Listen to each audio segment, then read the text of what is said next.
Good evening, everybody. How's everyone doing? How's everyone doing? There we are. Great. Welcome to Corner Museum of Glass and our amphitheater hot shop. I'm going to take a second here. We have a ton of people on the stage, and I'll introduce them all to you. But first of all, we have Jarrod Rosenacker. Let's give him a round of applause. He'll be working tonight on a special project he's been preparing over the past couple of days. This is the late show. It's a live stream, so please ask any questions that you feel like you need to. I also want to welcome everybody who's online right now, just tuning in and joining us for this special event, the special project that Jarrod is about to make. So now let's start introducing the team here. Assisting him will be Krista Westbrook. There she is. Oh, thank you. We have Helen Tegler. There we go. This audience is so nice. We have Eli Applebaum. Now get ready, because I'm very proud to announce Dr. Rebecca Potash. Yes. Had to do it. Had to do it. Rebecca just received her PhD, so we're proud to have her up on the stage. I want to start off by asking how many of you have seen a demonstration already today here at the museum? Perfect. About half of you. How many of you have never seen glass blowing at all in your life? All right, a couple of you. Well, I'm here for your questions. My name is Heather Spiewak. I'm going to go ahead and walk you through the process as Jarrod starts his project. And I have specifically not mentioned what it's going to be on purpose. Now, that goes for the online viewers as well. If you're streaming and have any questions, we do have Amanda on site. She'll be able to answer or ask me a question if you are wondering about it. Okay. So we have, like I said, a special project, and Jarrod is going to start on the head of this project. Now, how many of you are dying to know what it is? You just have to know. Raise your hand. How many of you want it to be a surprise? That's a little trickier, and not as many raised your hand. So I'm going to go ahead and tell you what he's making. He's going to make a koala holding onto a tree branch. Ooh, you got a lot of oohs, Jarrod. Very good. Jarrod, how long did it take you to prep for this koala? How long did it take you to prep for the koala? He's been prepping since Tuesday. Is that 8 hours all day long prepping? Pretty much, yeah. So that's Tuesday, Wednesday, Thursday. Today's Thursday. Right? So 8 hours all day long, prepping all of the different components he's going to use for this koala bear. So already we have 16 plus hours of work that's gone into this piece of glass. Jarrod is going to go through the basics, and I'll cover you a little bit about the studio that we're working on up here. We have our melting furnace that the ladies are all standing in front of. That furnace is the heart of our studio. It holds about 1,000 pounds of clear molten glass, and it holds it there at 2,100 degrees Fahrenheit, or 1150 Celsius. Now, the glass glows, I learned this from Rebecca, from black body radiation. So much like a fire poker glows if you leave it in the fire for a long time, it will glow because of all the energy and the light that's emitted from it. So the same thing happens to the glass. When Jarrod pulls the glass out of the furnace, it appears orange, and that will change the color that you're going to see as he's working along. Jarrod also started a bubble. This will be the Koala Head. We actually have a list that Jarrod created before the show in order to make sure that all the bits and components are coming together the way he wants. Up in the AV booth, I don't know if you can quite pull it up. I'll just mention it. It's the pieces of paper on the marbling table. But Jarrod's plan is up there. Jarrod also sketched out a drawing of the koala bear. There we are. Thank you so much up there in the booth. We're going to have a lot of great action shots, so don't forget to look up at our television monitors. So we have the koala. Got a little bit of information about Jarrod. Very nice. So he has all of the components pretty much made, and he's used a powdered glass, a brown glass. And as he cools it down, you'll notice that the glass changes color, right? That's the temperature leaving, that's the heat leaving the material, and therefore the light that you're seeing. And he's cooling this bubble down so that he can gather more material on top of it. Now he's going to go back to our furnace, and we have this lovely animation we can roll for you that shows you how Jarrod is going to collect more glass. So inside of the furnace, the glass isn't floating around like cotton candy. It's not on shelves that we poke and pick the glass up with our blowpipes. It sits in the bottom of a crucible, much like honey would in the bottom of a jar. Now Jarrod takes the cold bubble, he pushes it into the hot molten glass and turns in one direction. This spools the glass up just like you would spool honey up out of a dish. Has anyone used a honey dipper before? Oh, you have? Great. I would have thought you liked to squeeze the bear. No? Yeah, that's fun too. Yeah. So a really fun thing to do if you're interested on how the material runs and moves with gravity is you can go home, ask your parents first, or make a mess and ask for forgiveness later. I'll put that out there. You can take a jar of honey and dip a chopstick or a pencil in it and scoop up the honey on the end of that chopstick or pencil. The challenge is to keep as much honey as you can off the end of the chopstick while turning it for as long as you can. Right? That's a very similar consistency that the honey or the glass has when it comes out of the furnace. So the glass maker is constantly fighting gravity, right? They're turning all of the time. He may stop, especially when we start to get into more of the sculptural aspect of the show. Remember, we have all these components together. You can actually stop turning and let the piece fall with gravity and use that to your advantage. Was anybody here for the Don't Try This at Home show? No? A few of you? Yeah? Great. You know that we can use gravity to our advantage to create a beautiful piece of glass. Again, I want to welcome the live stream, the online viewers here. This is Jarrod Rosenacker if you're just tuning in. He's going to make a lovely koala for you.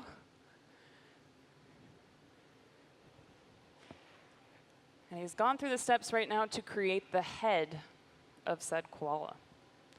Jarrod, have you named the koala yet? You have? But not with this much detail. No, have you named him? Name, yeah.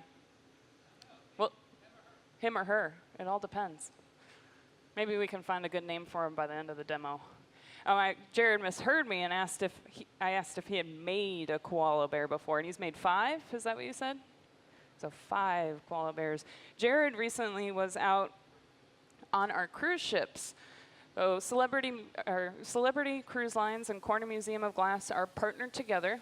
We sail on the seas, glassblowers, on 3 of their ships, the Celebrity Solstice, Equinox, and Eclipse. In fact, here at the museum, if you exit our amphitheater on the bottom level, we have a model of the cruise ship. You can see where the glassblowers work. Jarrod's last contract was on the Solstice, and the Solstice does roundabouts of New Zealand and Australia. So recently, Jarrod got to visit a koala sanctuary and actually held a koala, and this is where his inspiration comes from. Right? So as artists, we're constantly inspired, I think, by the world around us. And that Blow Glass at Sea program really gives us an opportunity to experience the world and come up with new projects. So Jarrod's decided that the koala was a great inspiration to him, so he wanted to make one out of glass. And he's using the best studio in the world to do that, at least here. We have a ton of equipment up here on the stage that's running. We have the furnace I was talking about, our melting furnace. That's the heart of the stage, remember? But we also have 3 other furnaces lit here on the stage. We call them reheating furnaces or glory holes. There's one at the far end and 2 over here. Now, these furnaces, we run a little hotter at 2,300 degrees Fahrenheit, 1260 Celsius. And they're just big barrels of heat in order to get the glass back to a workable temperature and to make sure the glass maintains a temperature above 900 degrees Fahrenheit or 550 Celsius. If it drops too rapidly below that temperature, the glass will crack and break. I bring this up now because while Jarrod is preparing the head of the koala and the body of the koala, we're going to have to bring all of these components together to make a complete koala. We don't want a koala with missing an arm, right? Can't hold on to the tree. But so he has all of these bits and components made, and they're held actually at 1,000 degrees Fahrenheit. I don't know, everybody can see the pickup box in the corner. It reads at 1,000 degrees Fahrenheit. So I believe in there, Jarrod has the log that the koala is going to grab onto. When we take all these pieces of glass out of the separate ovens that they're already in, we're introducing them into an extremely cold atmosphere, and then we'll have to put them back into an extremely hot atmosphere. Our soda lime glass, which is the most common clear glass in the world, is very susceptible to thermal shock, meaning if it's heated up or cooled down too quickly, it's going to crack and break. So remember, I said Jarrod has put about more than 16 hours of work already into this piece. When the arms and other components come out of the oven, there's a very high chance that they can crack and break from that thermal shock. So this is going to be a tricky piece. That's why we have so many furnaces on up here. We want to make sure we can maintain the temperature of every sculptural aspect to the glass. Yeah, you have a question.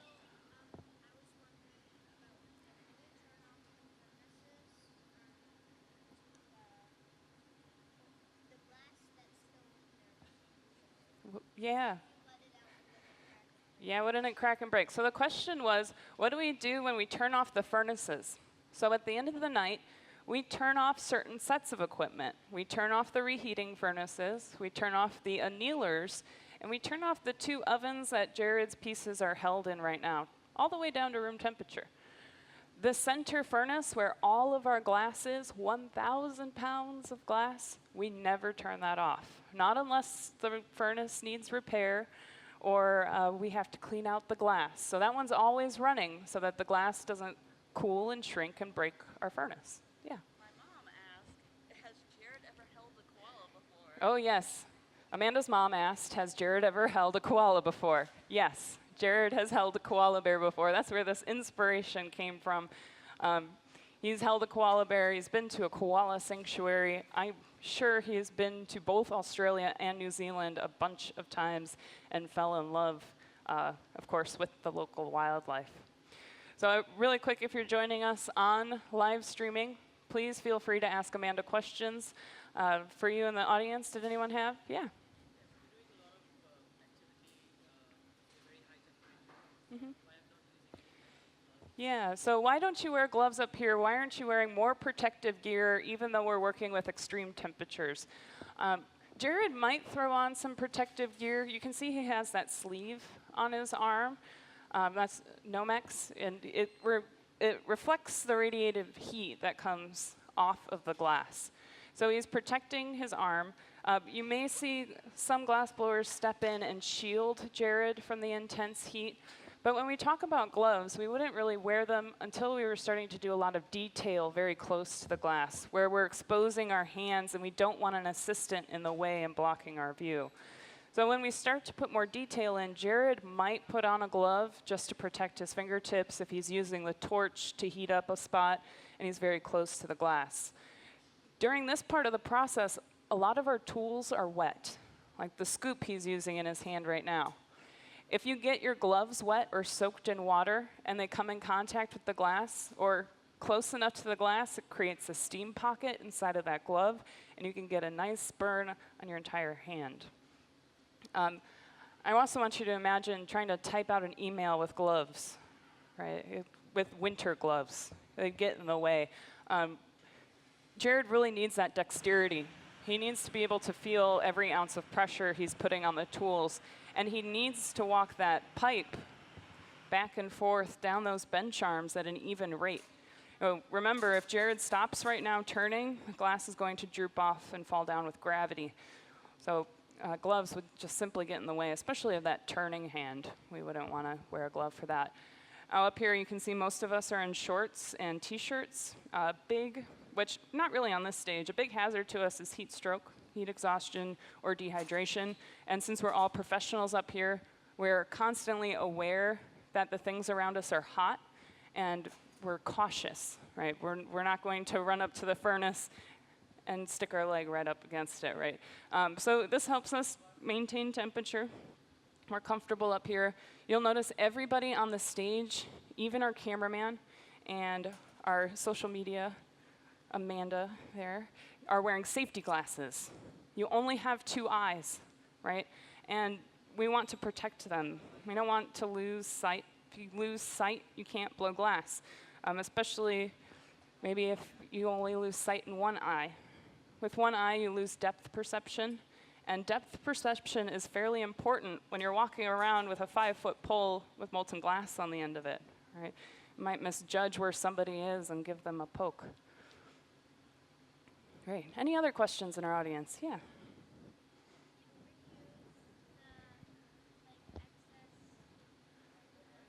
Yeah, the scraps, can we reuse? So the question was, can we reuse the glass or any of the scraps? And we can. In fact, glass blowers are among the first recyclers.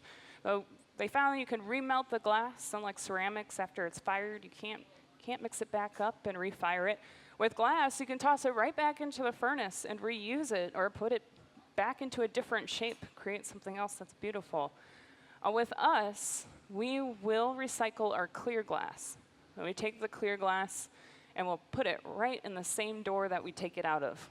And we can melt that down. But once we start to talk about color and the glass that breaks off of the blowpipes and stainless steel rods that we use, we can't really put that back into the furnace because we could start to change the glass itself. It can start to become stiffer, which means that you can't work with the glass quite as long. This is also a live demonstration with a lot of people watching. When we start to tinker with the chemical composition of the glass, we can open up a lot of opportunities for things to go wrong for us. So we always start off with clear glass from our furnace, and it acts as a blank canvas. We can make anything we want to. We can colorize it any shade we want to. With our colored glass and the glass that simply breaks off of the blowpipes and rods, we sell that, or we don't sell it, we recycle it again as different construction materials. So we can use it as aggregate in concrete. Asphalt roads, I read an article recently that some of those asphalt roads are 99% recyclable because of the amount of glass that's retained in them. So asphalt roads, if they're sparkly at night, they have a high content of glass. That's another way our glass can be used. My father is a waste management engineer. And he works at a landfill, of course, and they use a layer of glass in between each layer of trash. I think that acts as an aeration and it erodes it down over time. So there's a lot of different uses for cold broken glass, especially if it's been contaminated by other different types of glass. Great question. Up there, yeah. I'll get my workout. Yeah. Yep. So why does he blow into the blowpipe sometimes and other times he doesn't? That's a good observation. Yeah. So Jarrod is using his experience, and he wants to create a certain shape. So in order to create a certain shape, he'll get certain types of heat inside of the furnace. Now he'll blow into the blowpipe to gain volume in certain parts. But he could even have Eli right now breathe in on the blowpipe with no risk to Eli. So if you breathe in on the blowpipe, of course, you're going to suck in the glass and concave it, pull it in towards itself. So Jarrod could use that to his advantage if he wanted to. Up here, yeah, Jarrod will be very deliberate. Every tool that he picks up, every motion that he makes is pre-thought, is preconceived. And you know that because he already has his design drawn out. Up there in the AV booth, can we show that design maybe one more time? I want to welcome anybody who's joining us on the live streaming. This again is Jarrod Rosenacker. He is going to be making a beautiful koala for you holding on to a branch. Question? Yeah, so the glass right now that Jarrod is working with, if we let it cool down, it would not be clear because he rolled through colored glass at the very, very beginning. Yeah, so that's what we have over in our far booth, and it's powdered glass. So our glass comes in many different forms: powdered, frit, which are small granules like pebbles in the bottom of a fish tank, and rod, which is a very dense, concentrated form of glass. How many gathers of glass is Jarrod using right now? 2? Or 3? One gather and 2 strips of glass. So I'd say about 1, 2 or so. But there are 3 different layers, or 4 layers actually. We have the core bubble that Jarrod then sprinkled a layer of color on, and then 2 other layers of glass on top of that. Yeah. What's the COE of this glass? So COE stands for coefficient of expansion. It's the number that we give to a glass that explains how fast it contracts when it's cooled or how fast it expands when it's heated. So our glass is System 96, so COE 96, yep. So there are many, many different forms of expansion and contraction with different with the different types of glass.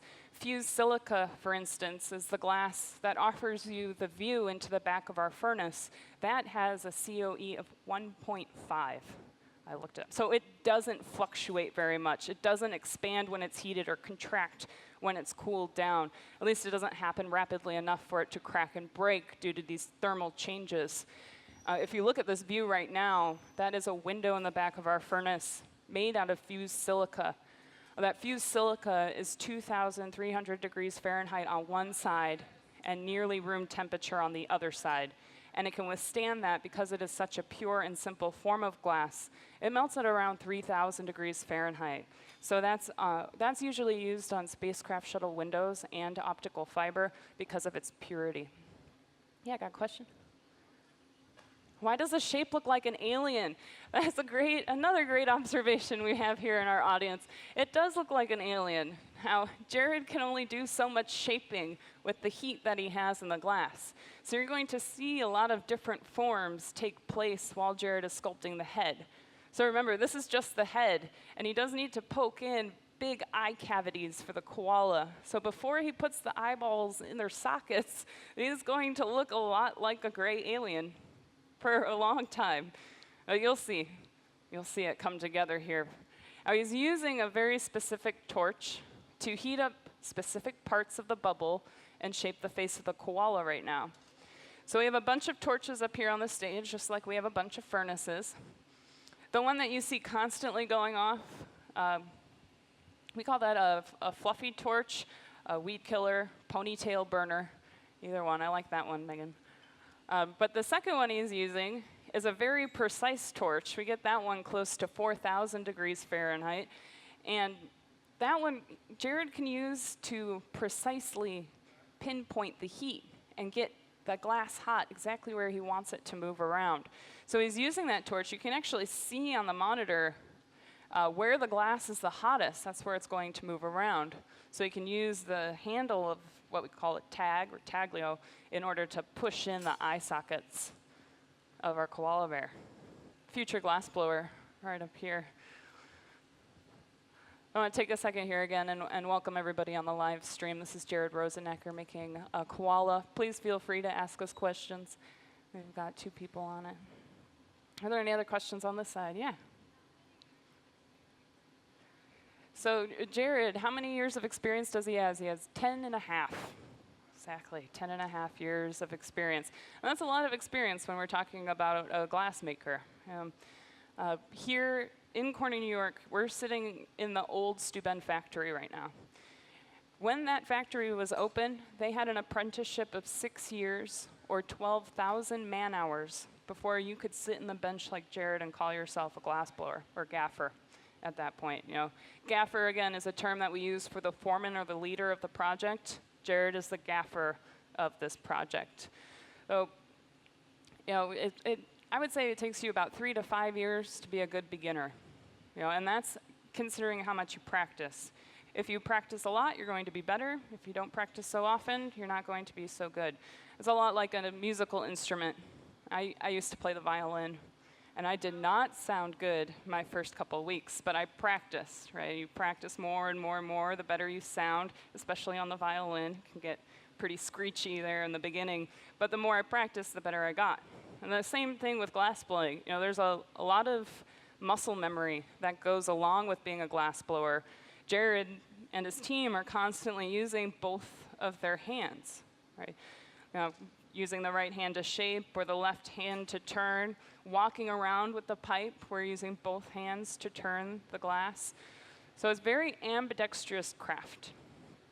I'm sure along with that, you're going to ask, are there any left-handed glass blowers? I always say never. I'm just kidding. No, there are, of course, left-handed glass blowers out there in the world. They switch the bench around so you can work off the opposite side of the bench, but most of us learned the same way, and that is in a traditional Venetian style or Italian style of glass making. We all kind of learned this through college. Jarrod went to Bowling Green and has a BFA in art glass blowing. Helen up here has a Master's of Fine Arts. Krista must have a Bachelor's of Fine Arts as well. Of course, Rebecca has her PhD. Eli, do you have a Bachelor's of Fine Arts? Or are you still in school? Bachelor's? Bachelor's of Science? Or just, yeah, nice. I have a Bachelor's of Science too. So, you know, you can get any degree really you want to in glass blowing, but typically the younger generation is finding this in college. I had no clue you could be a glass maker until I stumbled into a glass shop at Illinois State University and decided to give it a try. So, I don't think a lot of people think of this as actually being a career nowadays. Now, I think that's what makes these shows so special, because glass isn't being made like this a lot anymore. I'd say about 3% of your glass that you find in markets or Target, you know, Walmart, 3% of the glass is made like this. All right, everything else, there's a process with machines or a process with humans working along with machines in order to create the piece. I've got another question from our online viewers. This from Megan Matthew. She Yeah. said hi to everyone. Hi from Megan Matthew. There we go. Hi, Megan. She wants to know what Jarrod's going to name the koala. Oh, Jarrod doesn't know what he's going to name the koala yet. We're trying to come up with a name. So, Megan, if you have a name, we might be able to take a vote on it later on. Perfect. Question here? Yeah.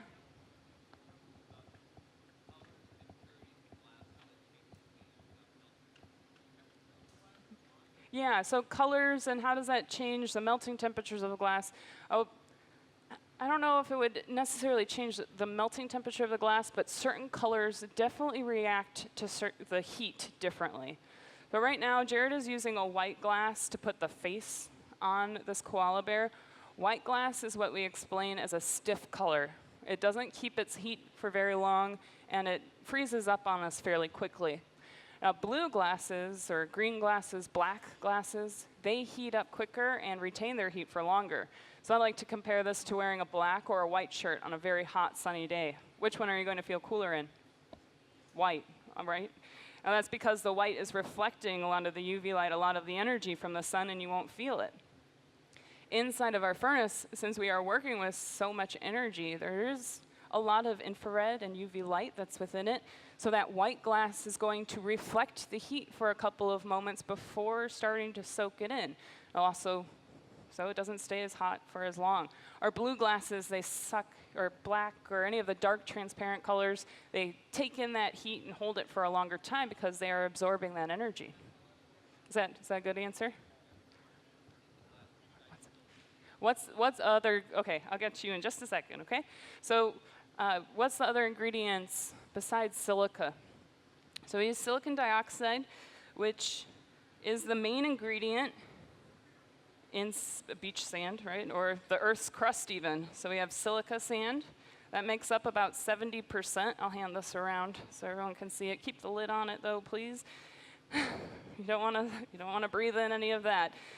We also have soda ash. This makes up about 20% of the ingredients, and it acts as a flux. So the flux lowers the temperature at which we can melt the silica.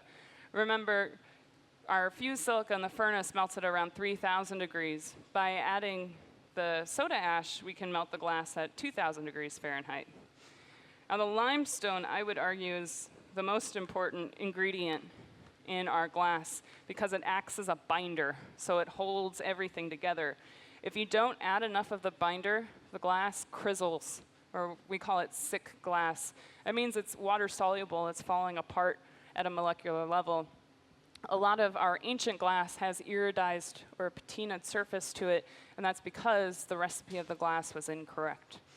So, and then we add the metallic compounds to color the glass. Yeah. How big is the koala going to be? Well, let's see. Let's judge by the size of his head. Does that look like it's going to be a big koala? I'd say the koala's head, oh, baby-sized, Krista says. Baby-sized? Yeah, so the head is about this big. So the koala is going to be, say, about a foot or so. Yeah, so it'll be a very big koala. I want you all to think about this too, because while Jarrod is working with this koala, it's going to be off the end of a 5-foot metal pole. So he's not going to be holding on to the koala very close. Instead, it's going to be off a pivot point. And I've been explained that it feels about 4 times heavier than if you could hold it up real close. We have 3 suggestions. Okay. Megan suggested that. Yep. Jarrod Jr. Oh, yep. and Heather. Oh. So we have 3 suggestions for our name. We have Megan. Thank you, Megan. That's a good one. I think Jarrod Jr. I think that's another good one. All depends if it's a man or a woman. And then Heather, which could also be a very fantastic name for a koala. That's me. Perfect. So 3 suggestions. Keep those names coming online. Thank you so much for tuning in. Again, this is Jarrod Rosenacker making us a beautiful koala. We're trying to figure out what the koala's name is going to be. If you have any questions, feel free to ask too. Were there any others in our, yeah?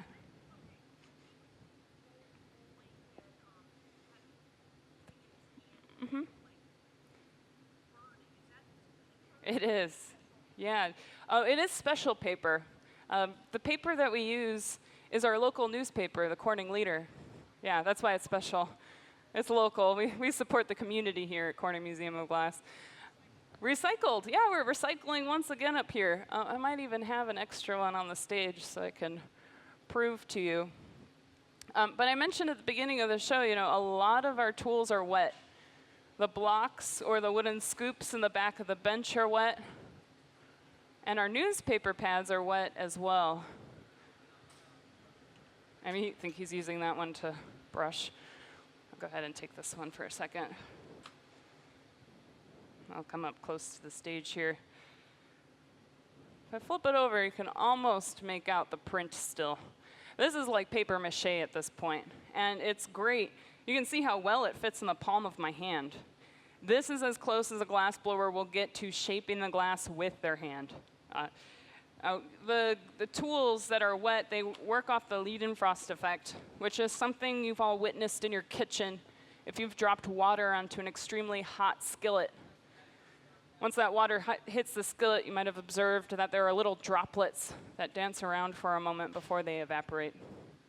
So the glass is so hot when it comes in contact with the wet tools, there's that cushion of steam, creates the tool and Jarrod's hand. The wooden scoops, they can last anywhere from 6 months to a year. I work upstairs on the innovation stage that we have here as well, and there's a block that's been up there for nearly 3. And that's because these blocks are in skilled, professional hands. Jarrod knows that once steam turns into smoke, it's time to reapply water to the tool. Of course, the newspaper pad does not last quite as long. I think we go through one about every week and a half. There is a record, though, of holding a newspaper. I think it was a year, maybe 2, that he kept a newspaper alive and used it while he was working. 2 new suggestions. Okay. Dane says Scooter. Scooter. Oh, I like that one. And Bagel. And Bagel. Okay. There's going to be a vote at the end of the show to name this koala, right? You're all going to stay around? Yeah. Any other questions? Don't worry, I'll come up to you too, so don't be shy. Feel free to shout them out. The wooden tools that we use up here on the stage, and like wooden tools in many other settings like this, we use fruit woods. More specifically up here, we're using cherry wood. Now, cherry wood is a hard wood. It's a fruit wood, so it has a lot of sugar in it. Now, because the grain, those rings, when it grows, are so tight together, they hold the water very, very well in our wooden tools. They also burn away extremely evenly because of that dense grain pattern. There's also little to no pitch or resin content. There's no tarry stuff on the inside of the wood. When we use woods like pine, those resins bind to the glass and leave dirty, ugly, scuzzy marks on the surface. We say, why don't you just wipe it off when the glass is cool? But you cannot. Those scuzzy marks stay on there forever. Okay. There we go. So this torch is really great. You can see how much detail Jarrod is able to put into the koala bear face. Even looks like he's going to add a smile, doesn't it? Happy koala. And Krista's over here taking heats. Remember, if our glass cools down or heats up too quickly, it will crack and break. So Krista's job right now is almost babysitting the glass. She's taking the glass over to the reheating furnace and making sure it maintains that temperature of around 900 degrees Fahrenheit. Jarrod is preparing the face inside of the garage here, which this is a tool I have not covered yet. He has 2 eyes, 2 legs, 2 arms, and 4 paws. So that's what's over here. Yeah. What's the weirdest thing Jarrod has ever sculpted out of glass? Oh, that's a good question. Let's ask Jarrod. Jarrod, what is the weirdest thing you have ever sculpted out of glass? He does not know yet. He will think and get back to you. He's very concentrated right now, you can tell.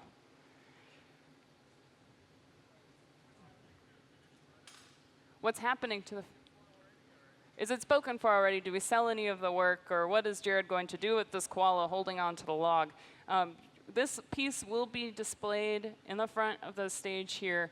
And here at Corning Museum of Glass, our mission statement is to enrich and educate the public about glass, share our passion with you. Since we're doing that, we don't sell any of the pieces of work up here. Jarrod's going to be able to keep this koala on stage, and it might get raffled off. So here for our most excited groups, we do lucky random raffles. You could win a piece of glass right from this stage. Not very excited about that. One person got it. There we go. So we give away every single piece of glass that is made here. We even raise money for different charities and foundations in the area. But Jarrod will be able to sit with this piece and contemplate it and maybe think about how his next koala bear will be better. I did get asked from our live streamers what was the weirdest thing that Jarrod ever sculpted. And I think a common question that goes along with that one is, what's the hardest thing to make or sculpt? And I would say that's something you've never ever made before. Right. If you haven't practiced it, if you haven't worked through the shapes or drawn it out, it's going to be very, very difficult to work. A lot of glass blowers also gravitate towards a certain style of glass.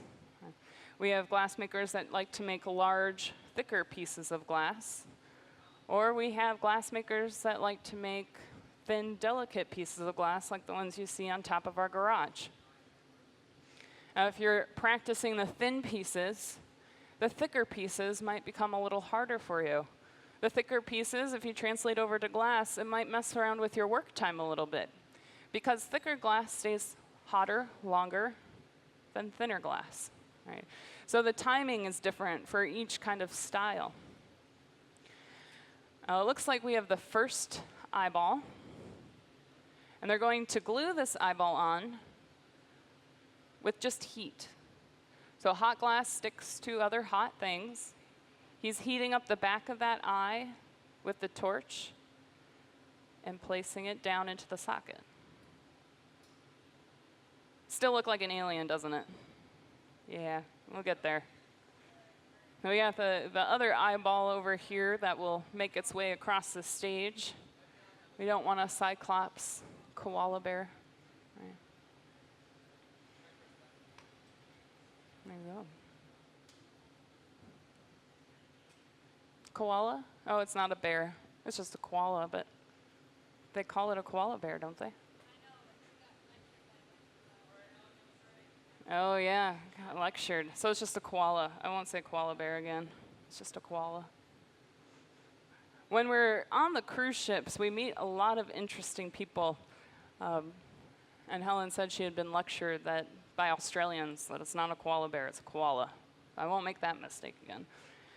I've been on the ship, and we've had marine biologists come out and talk to us about the different things. Of course, when we're out on the cruise ships, we make a lot of different marine life because that's what we're inspired by.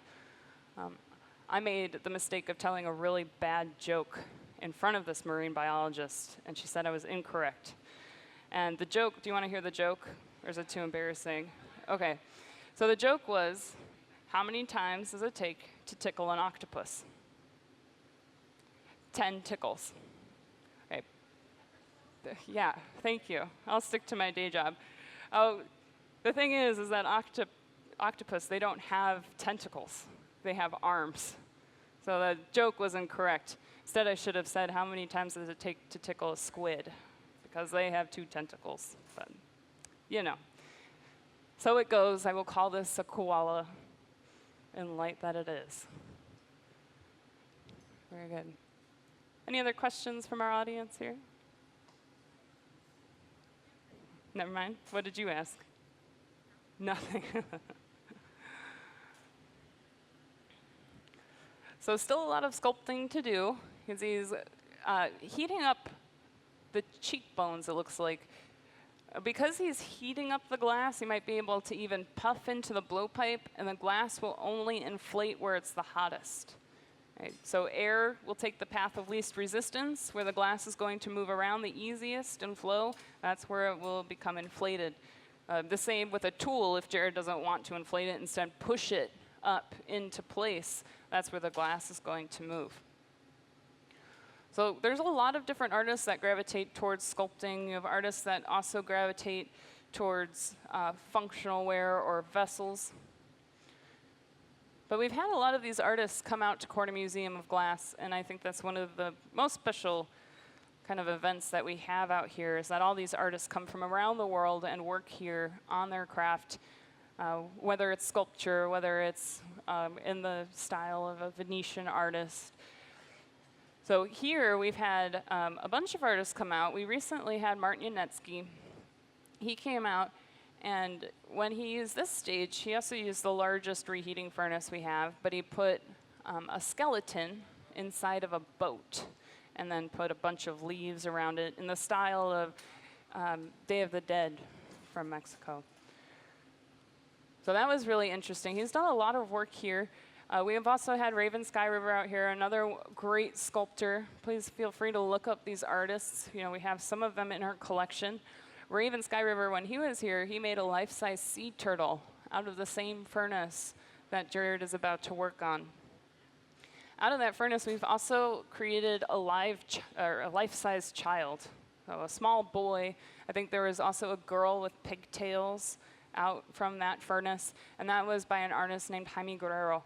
So beautiful pieces of work can be accomplished up here on this stage. It's all up to the imagination. The possibilities are endless on this stage because of the amount of equipment that we have here. The pieces I've described, they had so much detail in them. They were beautiful. The sea turtle had plates like the sea turtle does on its shell. He had gone through and carved in all of the detail that goes into the sea turtle's shell and used that. So really, the possibilities are truly endless up here.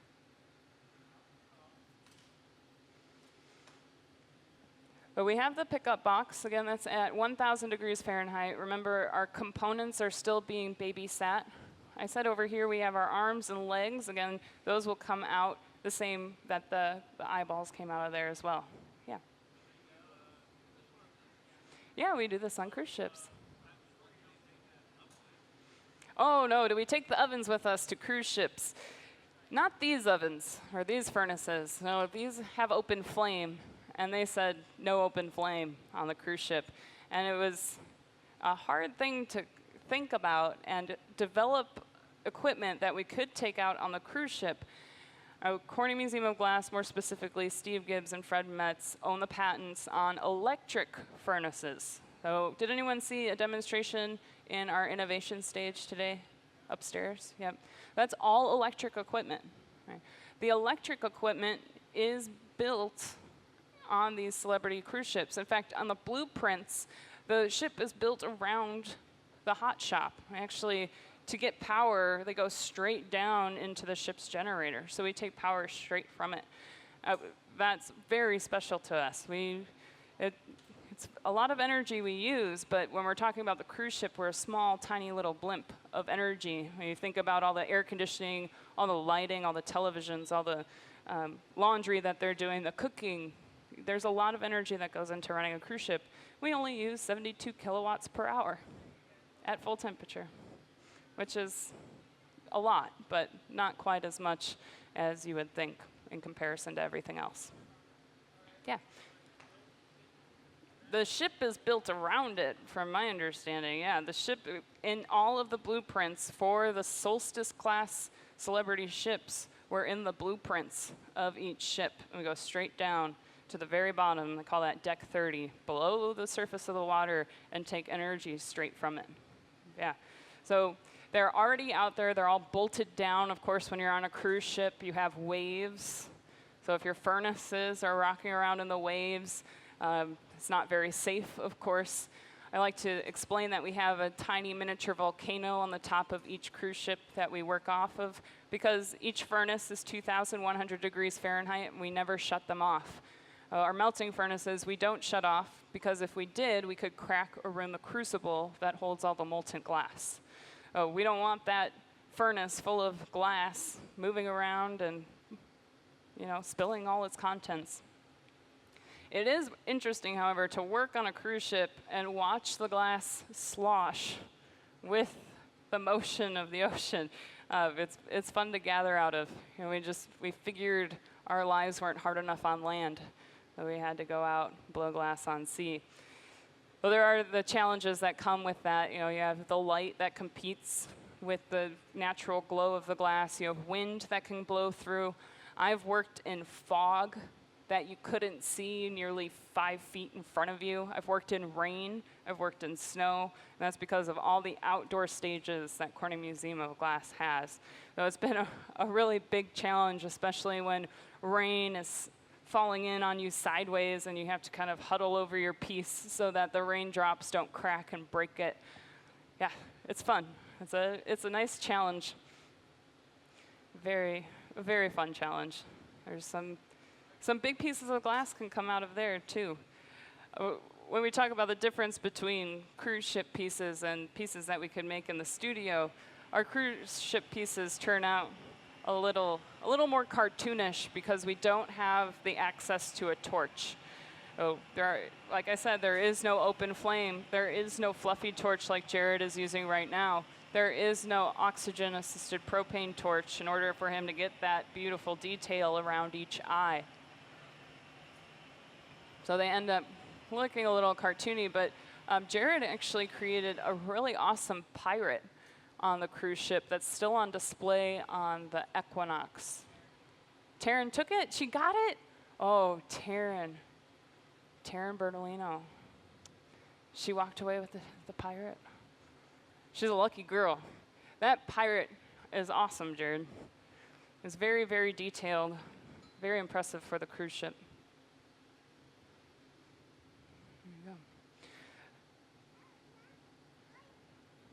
So it looks like Helen is starting a bit. This koala bear, it needs a nose. Still needs ears. It's too bad I don't know any bad koala jokes.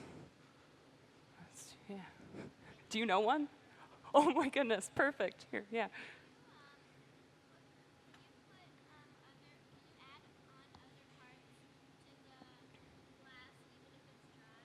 Yeah, cool. So can you add on different parts to the glass even if it's cooled?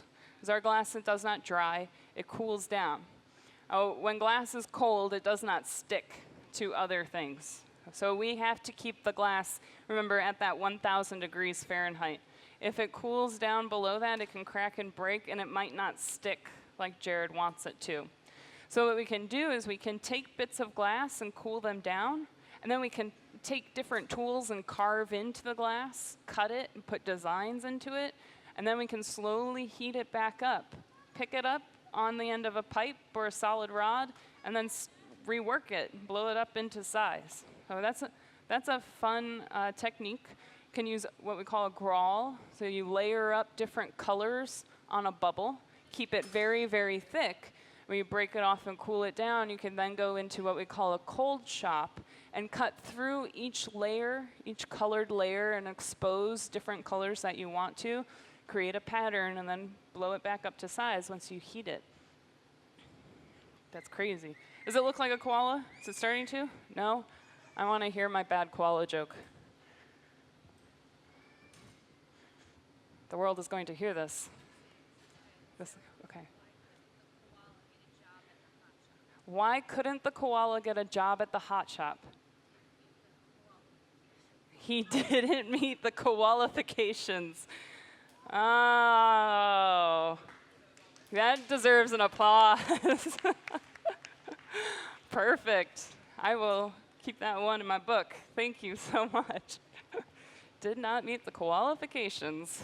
Perfect. Yeah.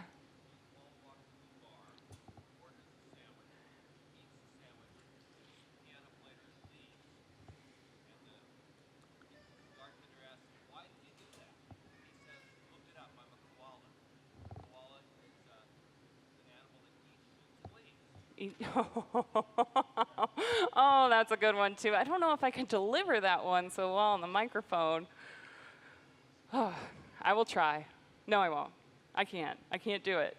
I just can't do it.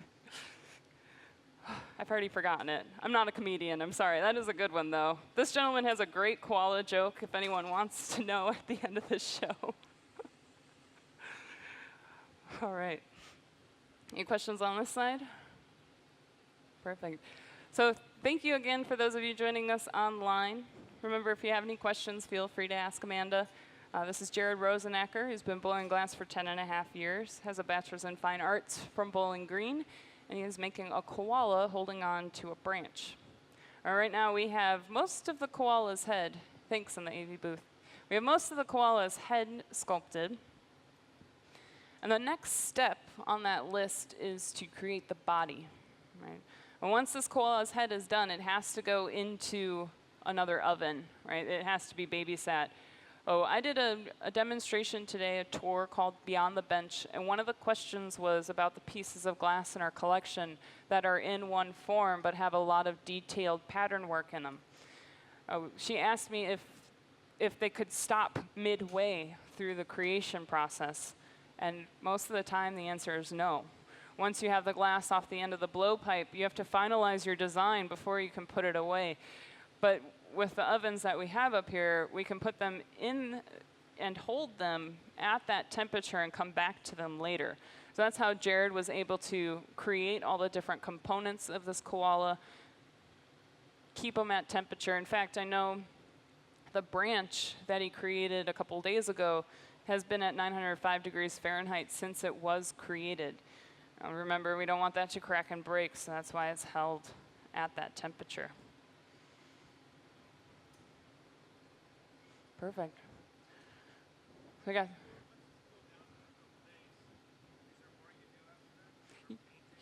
Yeah, can we do more to this after it's cooled down over a couple days? And Jarrod could do more to this if he wanted to. There's a lot of different enamels that he can put on the koala bear, heat it back up, and those bind to the surface of the glass. He could go through and paint the glass, but paint eventually peels off. He could go through and carve into the glass in our cold shop. So we have special tools that have diamond edges, industrial diamonds, not the fancy stuff. I don't think most of us would be here if they were, right? You can grind at the glass, cut into the glass, and polish it. I don't think Jarrod will do much with this koala once it's done. This is mostly hot sculpted, and he wants to focus on using the hot shop to finalize its form. This koala bear, I'm not sure what the cycle that Jarrod is going to run it on, but it will cool over a longer period of time than most of our other pieces. There's going to be a significant amount of strain on this glass because of all of the different temperatures we're using to fuse pieces together. Different bits of glass are going to be out of the furnace for longer, so they will be colder. All these different temperatures react to one another. When glass cools down, remember, it shrinks a little bit. So if this glass is shrinking down at different rates because it's different temperatures, it's going to pull itself apart. This piece of glass, once it's done, will sit in an annealer. So all glass goes through an annealing cycle, whether it's the glass at the front of the stage, in front of my eyes, pickle jars, art glass, it all gets annealed. And that's to say it's uniformly and gradually cooled down to room temperature. Normally, our pieces of glass take about 12 hours, right? And that's because of their thickness. This piece of glass, I'm guessing Jarrod might keep it in for a 24-hour cycle, maybe a little longer, just to make sure that temperature has a chance to even out throughout the entire piece and then come down a couple hundred degrees Fahrenheit. Question? Yeah. Why did he decide to make the koala? So Jarrod was inspired by his travels around the world with Celebrity Cruise Lines, our cruise ship program, our Blow Glass at Sea program. So he went to Australia on his last contract. Our contracts range from about 3 to 4 months. And so he went to Australia, got to hold a koala bear. I know, I would love to hold a koala bear. I think Krista held a koala bear too. I think I saw a picture of that. So the glass blowers, they work on the cruise ships. While we're in port, we can't blow glass. And so that leaves us the ability to travel. Jarrod was inspired by his travels. So he decided it's time to make the perfect koala bear. I think he said he's made 4 or 5 koala bears before. So he's got the steps kind of worked out for this.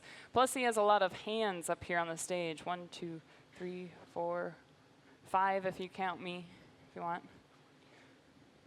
6 if you count me. There we go. So all these extra hands are going to be able to help him to create the piece successfully. So I always get asked during shows, can you work alone? Or do you need a team? How do you work? Now, there are ways you can work alone. So over at the studio, we have an artist named Bill Gutenrath, and he's world-renowned.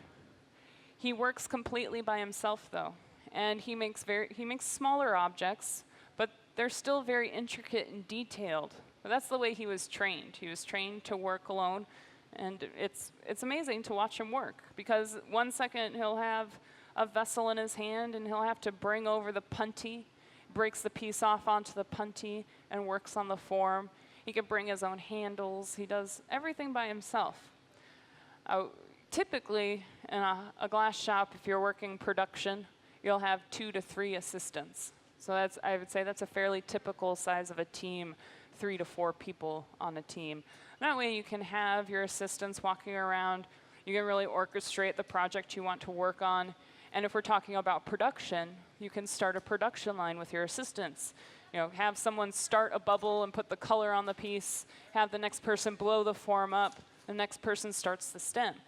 Well, when that person's on the stem, the first person's already starting on the next pumpkin or bubble, and they go through those steps repeatedly in order to create their line of work. Up here, 6 people is going to be great for this type of sculpture because we'll be running these different pieces of the koala back and forth. By having all these assistants, we can really orchestrate this and make sure it runs as smoothly as possible. I mentioned that we had worked with Raven Sky River, Martin Etske, Jaime Guerrero, all up here. They brought their own teams in. So along with Corning Museum of Glass employees, we had about 10, almost 15 people up here on the stage working on a single piece of glass. So there are many different ways to work with glass. I think up here you'll find that most of our employees like to work as a team. We're focused on a common goal right now. We're all going to make sure that Jarrod's koala is going to come out as successfully as possible. Okay. So what does Helen have now, Jarrod? Ears are next. So finally our koala will be able to hear with his ears. Very good.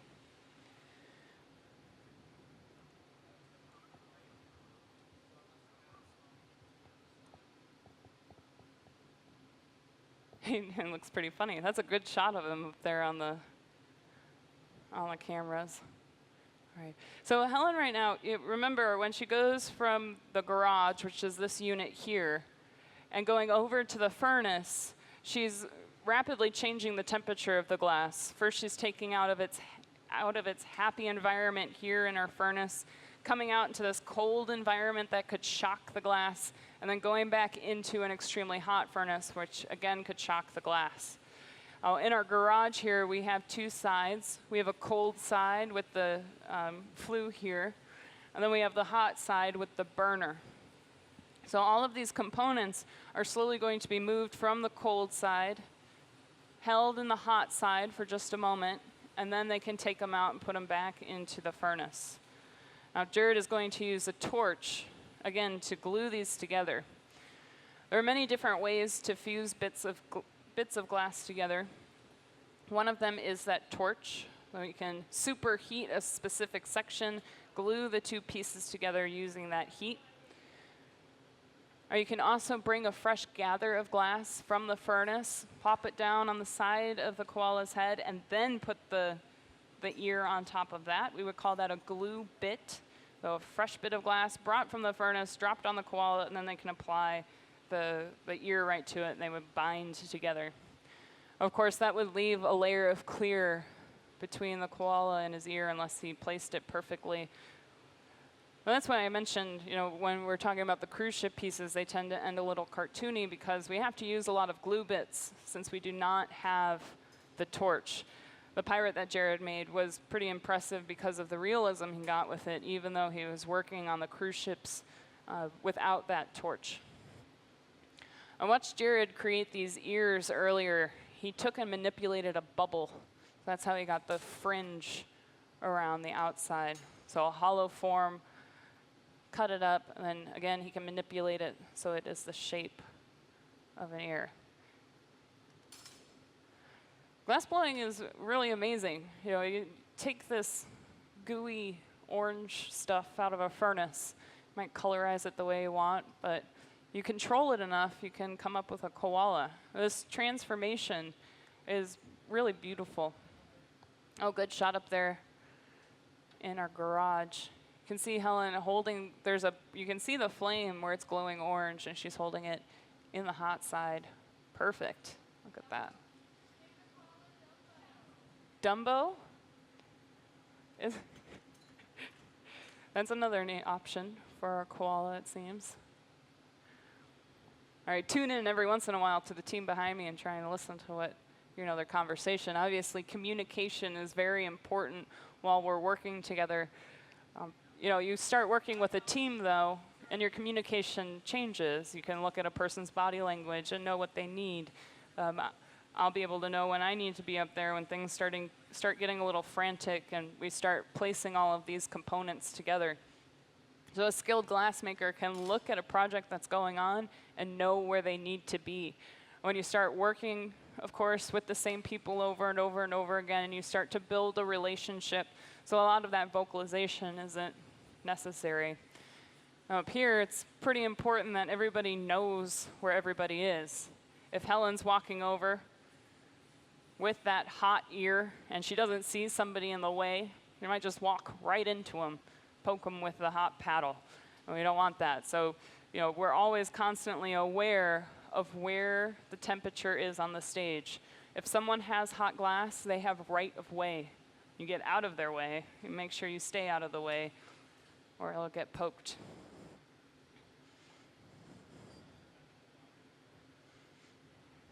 All right. Does it look like a koala now? Yeah, we're getting there. Perfect. So we got the ears. There's our drawing again. Thank you. So welcome again to our live streamers. Joining us online, we have Jarrod Rosenacker. We have the head of our koala bear sculpted. Yeah. Another good suggestion. Okay. Dundee. Koala Dundee. I like it. That might be my favorite one so far. Sorry, Megan. I like Dundee. It's just going to have to be. How are we doing in our crowd? Enjoying the show so far? Perfect. Thank you. Yeah, give them a little energy. It'd be great. Okay. So they're going to have to remove the blowpipe, of course, from the koala's neck. Once Jarrod is finalized with the shape, you can start to think about how he's going to break that free. And with this torch, he's also using it to smooth out any sharp mark left from maybe some of his shaping before. Again, he is focusing the heat on where he wants the glass to move. Can also dole out the edges. So whenever we cut glass, which you may see Jarrod cut through glass here, it does leave a sharp, jagged edge. So all of those fringes around the ear were once very sharp in between each one. You can take the torch and smooth that all away. Koala looks great backed in the light of the furnace. It's a good silhouette.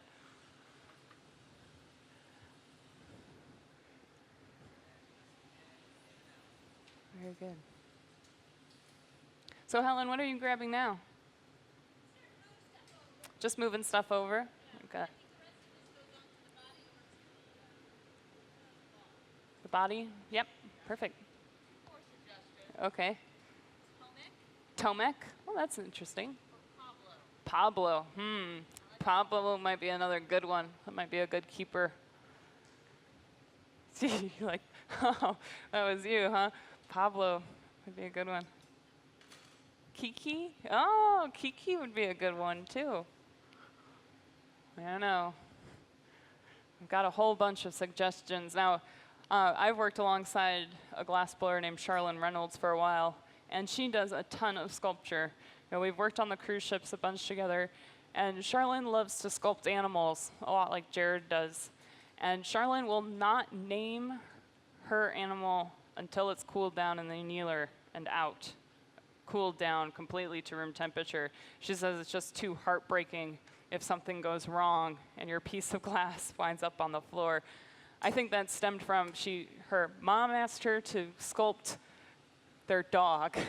So it was nerve-wracking because she didn't want their family dog to wind up on the floor. So we don't really name. I'm an advocate for that too. I don't necessarily name my pieces before they are cooled down to room temperature. Glassblowing is a humbling craft. You break a lot of glass before you can make anything successfully. So you kind of learn to not get attached to your pieces of glass. I don't even get attached to pieces of glass that have been cooled down because I can remake them, right? So it helps to be a glass maker when you're breaking a lot of glass. Right? You know.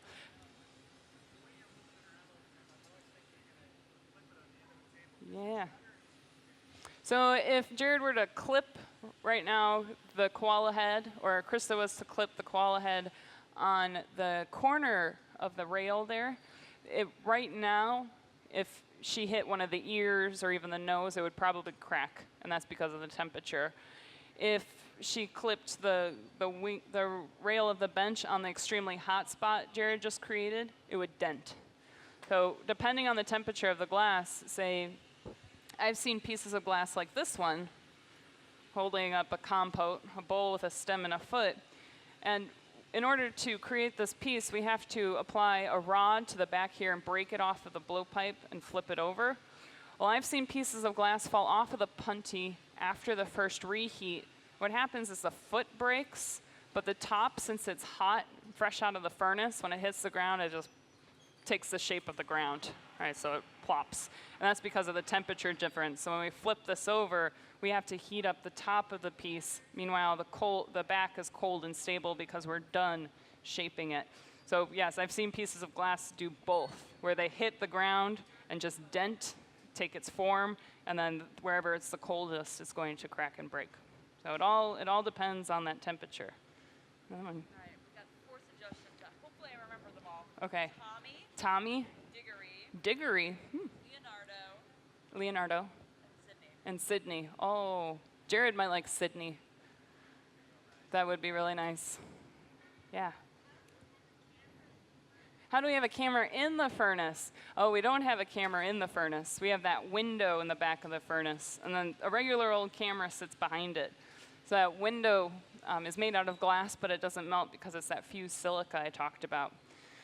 So that's the view he's talking about right now. Yeah, that's a little tiny window. That window is only about 1 centimeter thick, 1/2 inch thick or so. But it offers us a great view. In fact, once those doors start opening up all of the way, you could probably get a selfie right here on the television monitor because you can see the people in the front row through that screen. It's a very unique view. Something to my knowledge that's only offered to you by Corning Museum of Glass. So very, very unique. It's something that I think the glass blowers get entranced by as well because you simply don't get to see that view of your piece while it's inside of the furnace. I know after working here at Corning Museum of Glass for almost 5 years now, I definitely check up at that view and watch my piece in the furnace. Almost a little bit like cheating, but I've got the tools, so why not use it, right?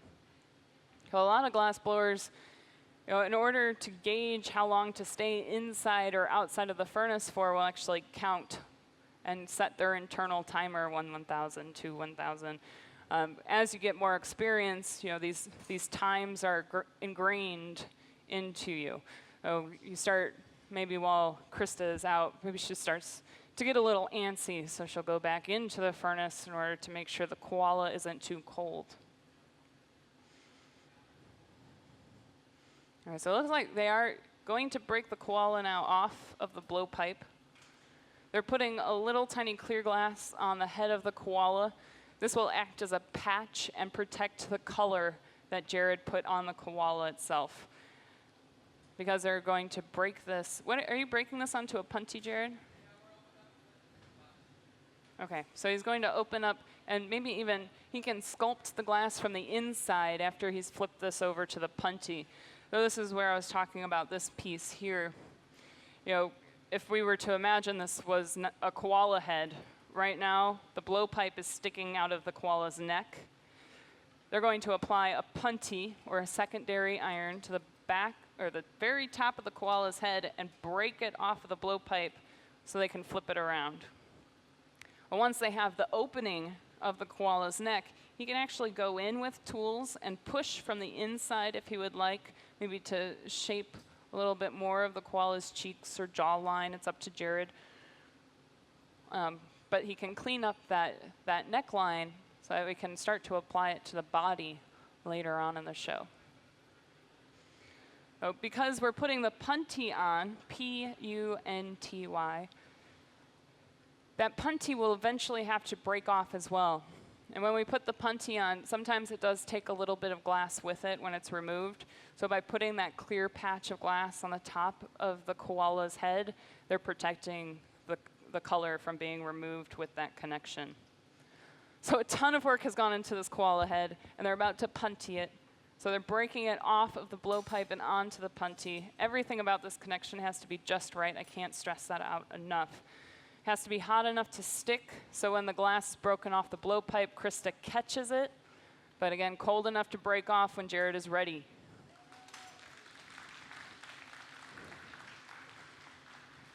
Anyone hold their breath? Yeah? Thanks. Me too, a little bit. A lot of glass blowers get a little bit of separation anxiety during that process. As a beginning glass blower, you break, like I said, you break a lot of glass, and it's mostly during that part of the process. The first couple times you make maybe your first cup out of glass, you might take a punty that's a little too cold. And when you break it off of the blowpipe, nothing's holding on to the glass because that connection was too cold, the whole thing, right to the ground. By the time you figure out that you need a hotter punty, normally you're not quite sure what to do when you get to the other side.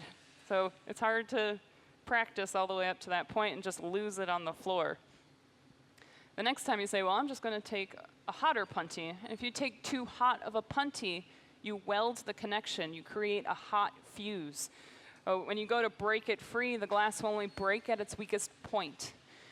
And if that punty is stronger than anywhere else on your piece, guess what? The punty is staying stuck to your piece, and your piece is probably going to break in half where it's the weakest or the thinnest.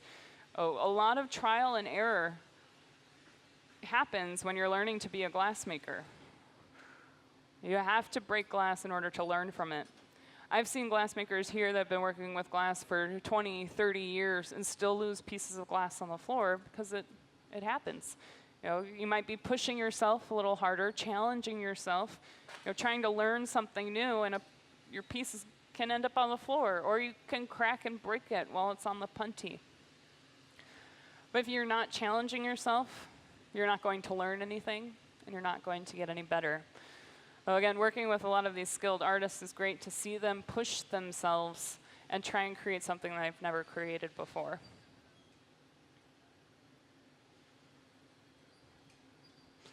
So I'll take a second here and welcome you again if you're joining us on the live stream. We have Jarrod Rosenacker making you a lovely koala. It looks like, Helen, you've started the body. Helen? Yes, she's concentrating. Are you started the body? Yes, okay, perfect.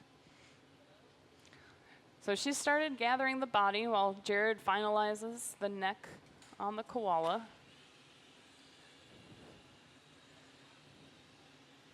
We can start that up. You can see the texture that the powder gives the glass, right? It almost looks furry, right? Which is exactly what Jarrod is going for. How are we doing in the audience? Any questions? No? Yeah.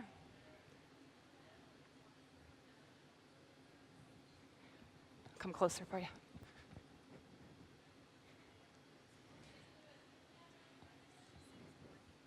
Yeah. Yeah. Do we ever lose pieces of glass in the furnace? Sometimes it happens. So I've seen pieces of glass, much like the compote I had in my hand, right? You break it off onto the punty. If the body of the piece is too cold and you go back into the furnace, you're going to stress it out too much, and it will explode, pop off into the furnace. When you take the punty out, you only have a stem and a foot left, that little base. So we have lost pieces in the furnace. Again, that's glassblowers challenging themselves. It's the material. So when that happens, you'll see normally the assistant scramble around and grab a hot pipe and scoop the glass up out of the furnace. Because that glass will melt, and then it will flow towards the front of the furnace. It acts like a little glacier, tears up the bottom of the furnace, and then once it reaches the doors, it glues the doors shut. When Jarrod starts to apply the pieces, gets the koala attached to the log, and they need those doors to open up. If you can't get the koala out, or you can't get the koala into the furnace, that's when your piece enters the danger zone. Yeah. Yeah. Mm-hmm. Yeah, so is there a name for the move when we're stepping in and around the piece of glass when we get into the bench? So when we're standing up at the furnace, the pipe is on your right side, right? And you control it that way. When you come out of the furnace, you have to be on the left side in order to be shaping it. So a lot of glass blowers, they will gently rest the glass on the bench arm, open the door, and sit down. Right? So a barn door is usually what I call it. Or it's kind of, I like to compare it to being in a roller coaster. You gotta sit down in the bench and then swing the bar shut, lock yourself in. I don't think there's much more of a technical term than that. Some glass blowers will do a flick of the wrist and twist the glass around, but talk about your wrists. They're very important as a glass maker. Puts a lot of stress on them. Jarrod is interior sculpting. So he's stuck that tool inside of the koala and he's pushed up, give him a little more of a jawline. Yeah. What inspired Jarrod to become a glassblower? Oh, what inspired Jarrod to be a glassblower? Jarrod, what inspired you to be a glassblower? The glass itself, its amazing transformation, its properties. It's not easy, no, it's a challenge. Would you agree that you like the labor of it? Like it's physically demanding, almost? You have to be constantly concentrated on it. So it's a really meditative process. Jarrod has ignored my past sentence, but that's okay because this is a piece of glass. It's very important to him. You have to concentrate. You kind of enter this zone where you're focused on just the glass, and it's very calming, at least I think. Of course, there are different parts of the process that become nerve-wracking, right? But some adrenaline junkies would argue that's the fun part of glass. So yeah, Jarrod loves the transformation of the glass. For me, I found glass on accident in college. So went to Illinois State University. And Charlene Reynolds did as well. So there are about 40 to 50 different colleges in the United States that offer glassblowing, usually in their sculptural art department. You know, the majority of the people up here on the stage have bachelors of fine arts. So that's the way to get into it. There are, of course, you don't have to go to college to be a glassblower. You can find it on your own. You know, if you find a glassblower in your area, you can probably work for them as an assistant. If you work for a person, you're going to learn what they're making. Right? You might pick up some bad habits along the way, but that's okay. You're still going to learn to make glass, and eventually you'll be able to focus on your own projects. After college, I worked at an open access studio in Chicago, and they would have people come in straight off the streets. It was Peter Patterson Glassworks, and he would do a Groupon where you could buy a ticket online through Groupon and then go take a class with him. Now, Peter would let you go gather out of the furnace. That's terrifying when a person has never touched glass before.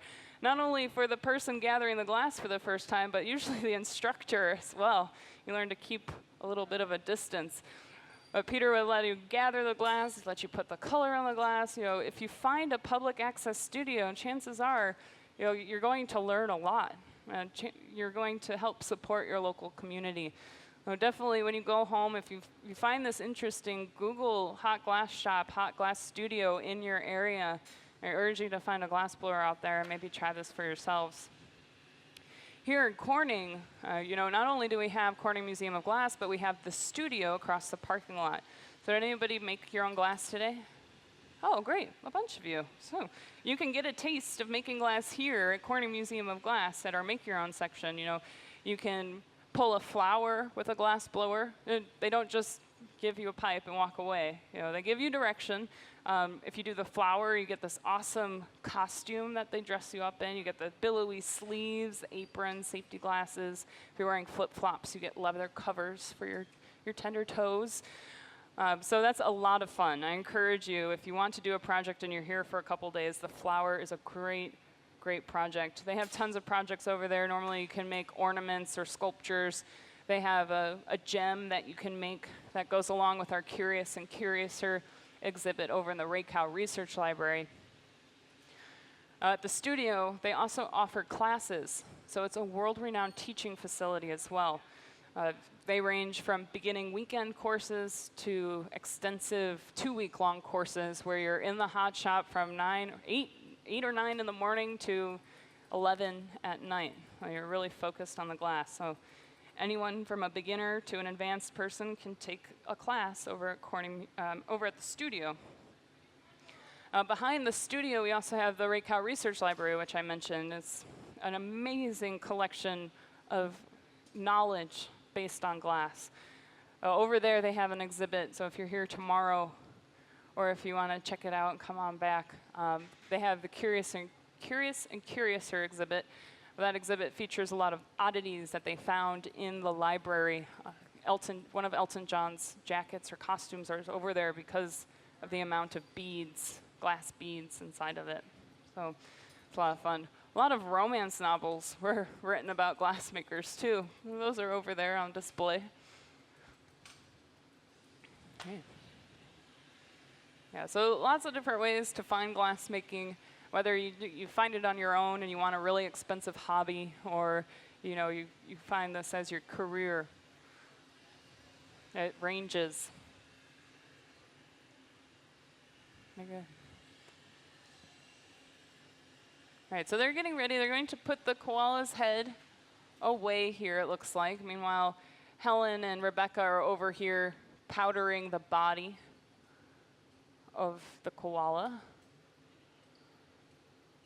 Very lightly. I'm not sure if this will be the exterior of the piece or not. They might take another gather on top of it. Oh, glassblower, we have to build the glass up in layers. You can see some of our larger projects on this side of the stage.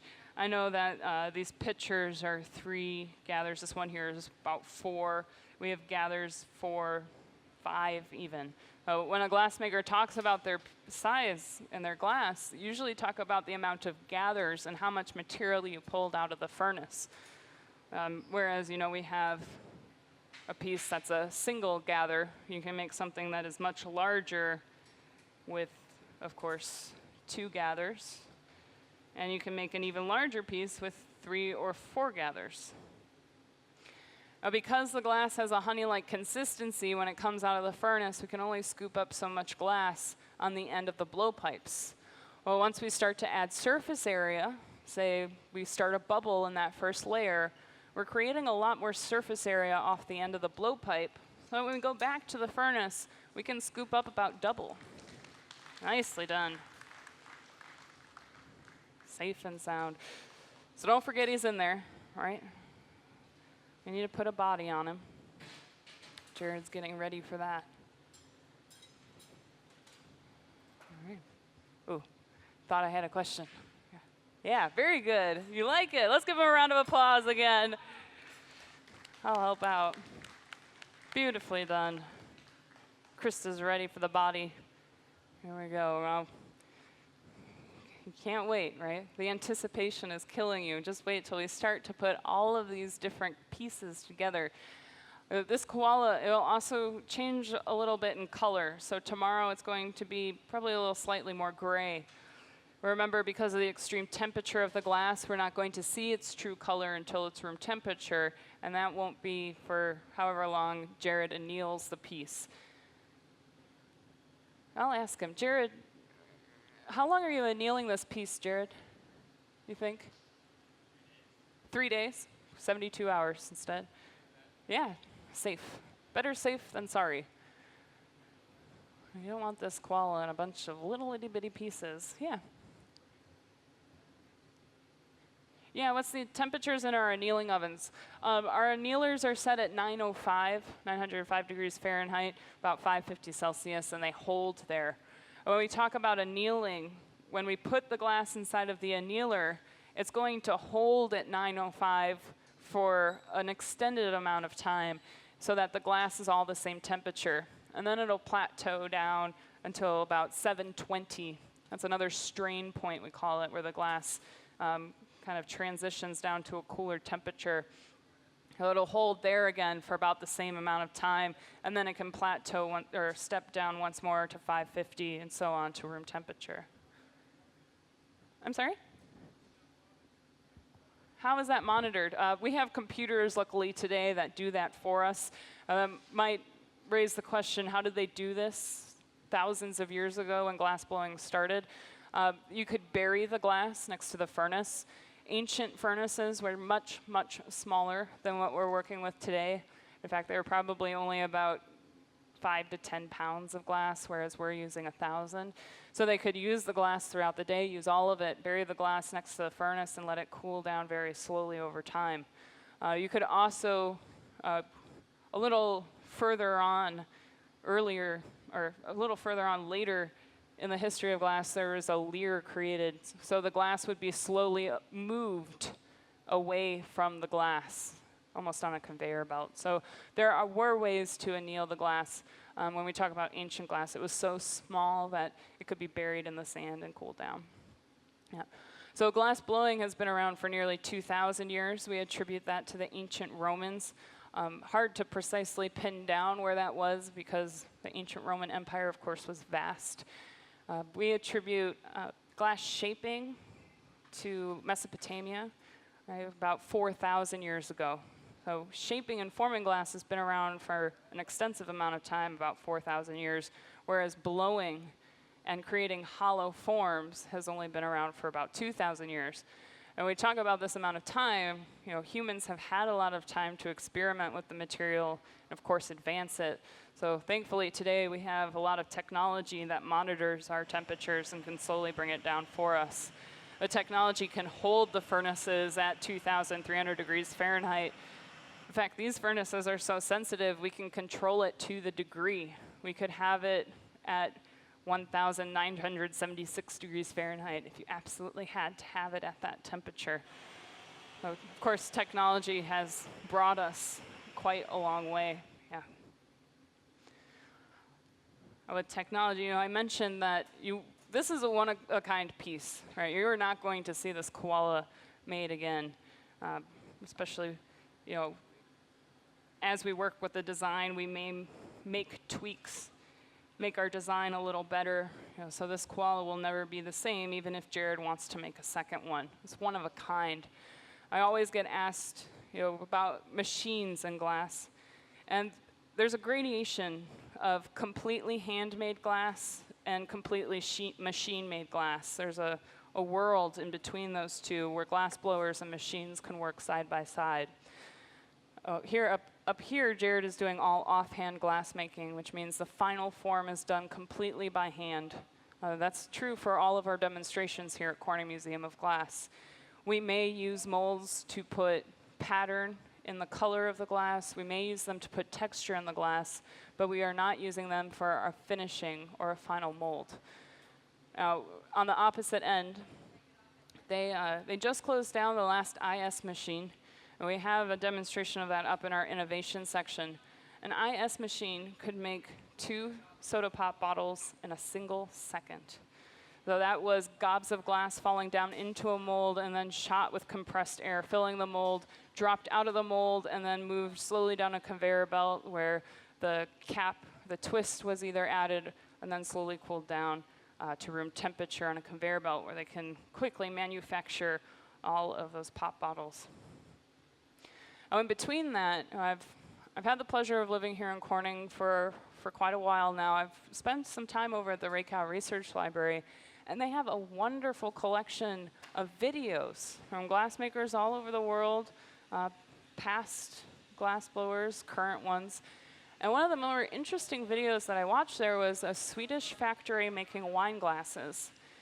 The way this factory worked, there was no misstepping because you would ruin that production line.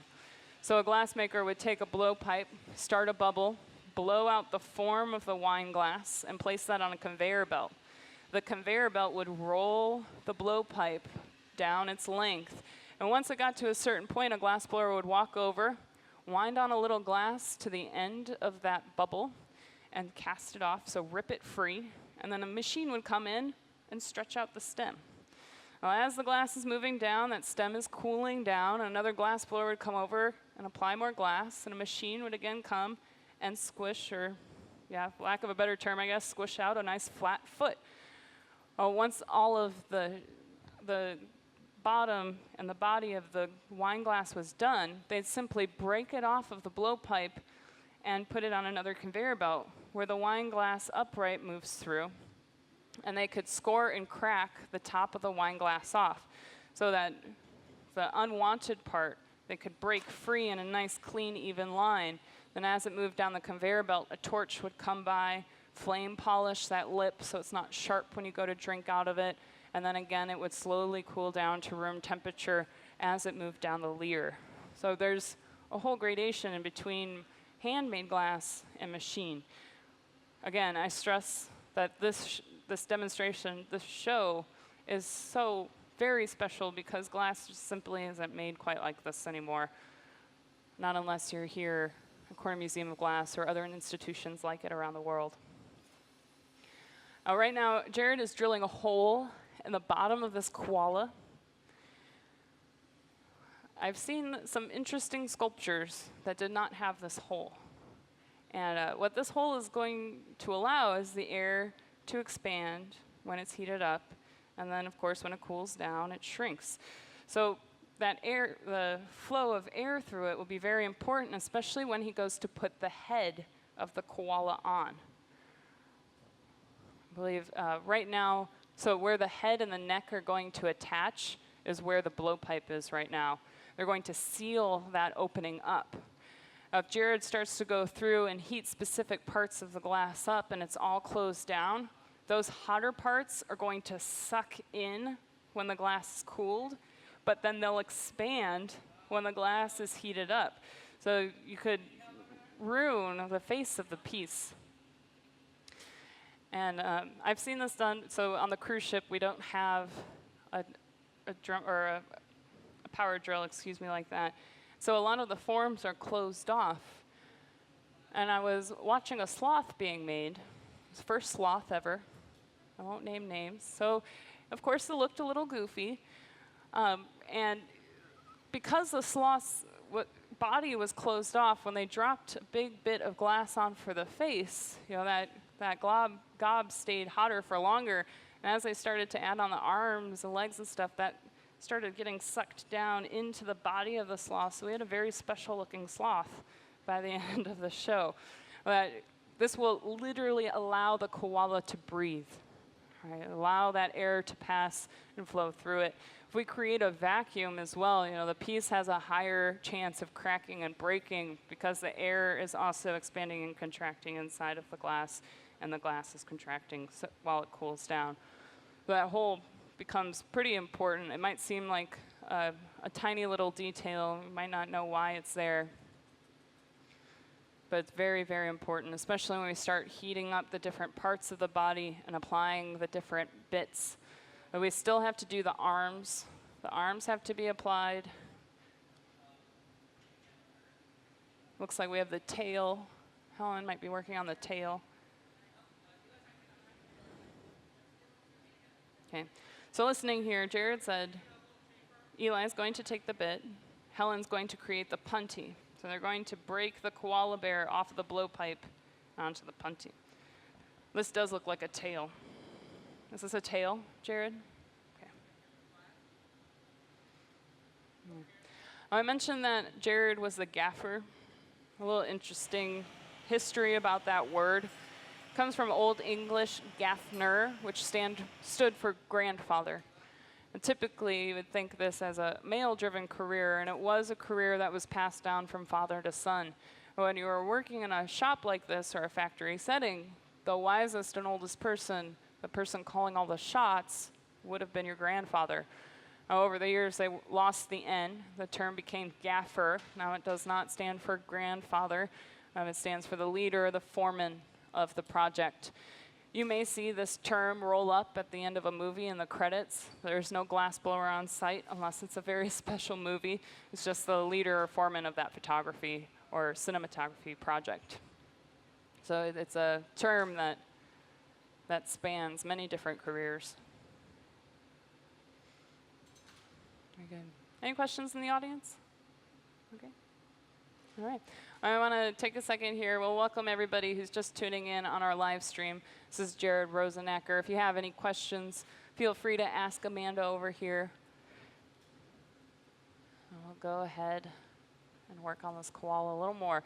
Jarrod is creating, or I'm sorry, that's Helen over there. Helen's creating a ring punty off the end of a blowpipe. So they'll be able to blow through the blowpipe once the koala has been transferred over and that head has sealed up the other opening. So that hole is going to serve two functions. It's going to allow the koala to breathe, but it'll also allow Jarrod to shape the glass, again, from the inside using his breath or one of the assistant's breaths. So there are many, many different types of punties. Each punty serves a purpose. Oh, it's actually a nice donut punty there, a ring punty.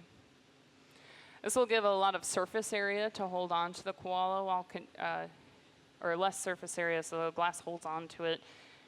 Give it a little more stability so that they can flash the koala back and forth. You'll notice that as the glass becomes thinner and as we start to apply these different sculptural elements, the gaffer and assistants will be moving around pretty quickly. You know, glass cools at a rate due to its thickness. So the thinner it is, where Jarrod has blown the body of the koala out, it's going to cool a lot more quickly than where that tail is. That tail is a solid bit of glass, so it's going to retain its heat for longer than the body will. Right. You might not notice that when Jarrod uses the fluffy torch there, the propane torch, the color turns a little brown. Anyone see that?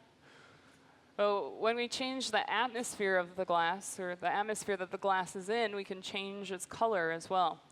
Some of the colors that we use have a very high amount of metals in them, and when we suffocate that color by adding high environment of propane, we can take those metals and bring them out to the surface because they're searching for oxygen. And we can get an iridized effect. White is a pretty finicky color when we're using flame right on it.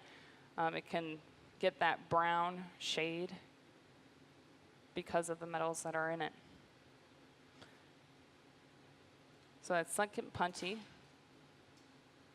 Jarrod's going to put a small constriction in this puntty, and that will allow him to break the glass free exactly where he wants it to break free. And whenever you see a constriction like that, you can pretty much guarantee that the glass blower will eventually break the glass, especially when it's put in at this time. So those drops of water create thermal shock, which is what Jarrod wants. A tap. Glass breaks free. Yeah, look at that view. You can see all the layers of color, can't you? So a lot of our pieces, there's not much color within them. There's probably about 10% color, 90% clear. But because of the metals and metallic compounds that we use, a little bit goes a long way. Especially with this powder. So the powder, we can build it up in layers, and it will give a beautiful texture to the glass. I think a lot of glass blowers are drawn to glass color. It doesn't mix like paints do. It can eventually get muddled if you over mix it, but unlike paints, those layers will stay separated. You get a beautiful dimension between each layer of color. I think that's one of the things that really draws a lot of artists to the material is their ability to manipulate the color and play with it. Well, one of the great things about working here at Corning Museum of Glass is we have a huge collection of colors and we're able to experiment with them all. I was watching Jarrod throughout the past couple days and he took a little bit of time to make some color samples. So he wanted to make sure that the color was correct for his piece. He was really thinking ahead on the process. And so we can take these colors, work with them, experiment with them, and see how we want to layer them up. For instance, we have a couple of colors, and if you lay them down in one way, so let's call them light brown and gold brown. If you put the light brown on the bottom and the gold brown on top, you'll get a reaction between the two colors and create a green color in between them. If you do it the opposite way, you will not get that green color. So we can kind of be scientists up here and experiment with the different layers of color and how they react with one another. So it's a really great opportunity up here for Jarrod to explore the different patterns that he wants to put in the koala, the different pattern he wanted to put in the branch. The branch that he made has marbleized color in it. We can take bars of glass, melt them together, and fold them a lot like you would fold taffy over and over again. We can mix those layers and create a marbled effect, which in the beginning of glass's history, it was made to replicate those precious gemstones that not everybody could afford. Look at that arm.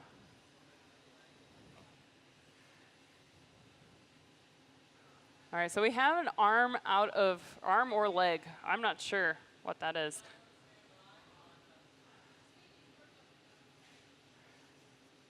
Trying to pay attention here. So they have an arm. And remember, a lot of time has gone into sculpting this arm. They're going to apply it to the koala body.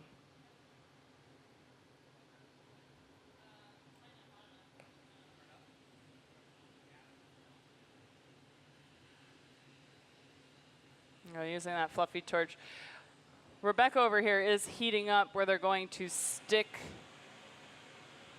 the arm onto the koala's body.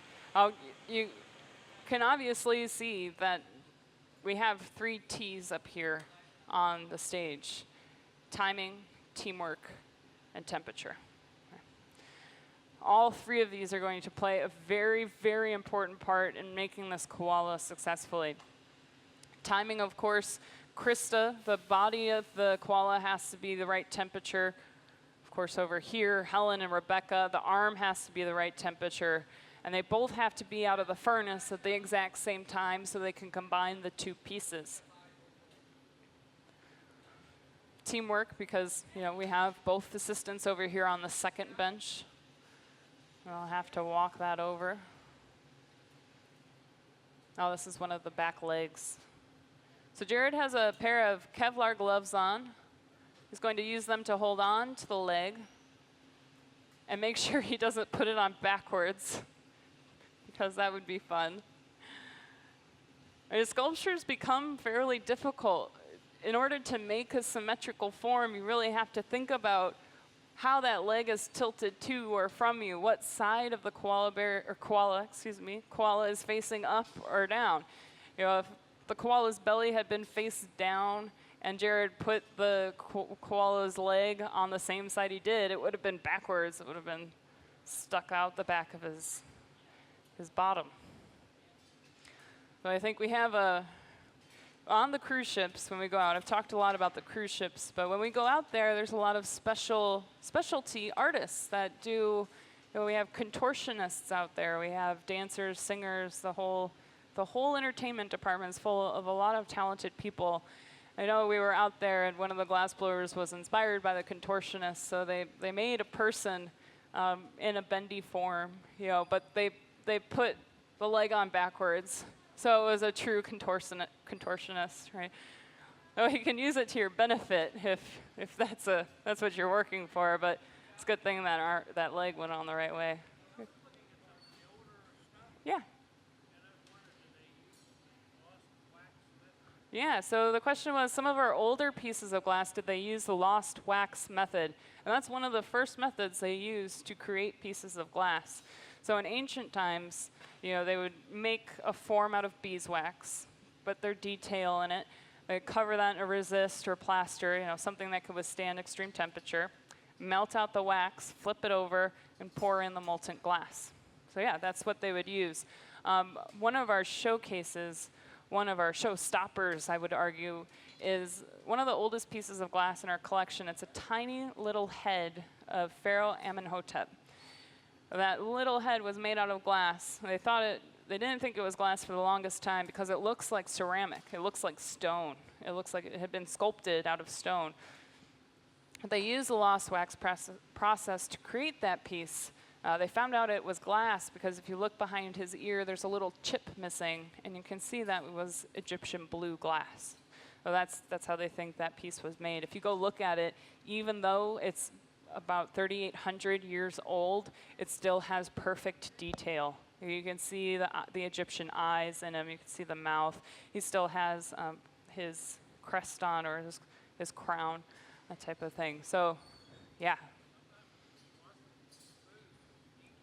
Yeah, they could get immaculate detail in their sculptures and really represent, the pharaoh that they wanted to. You have to be careful when you walk up there and look at that part of the collection because you will walk right by him.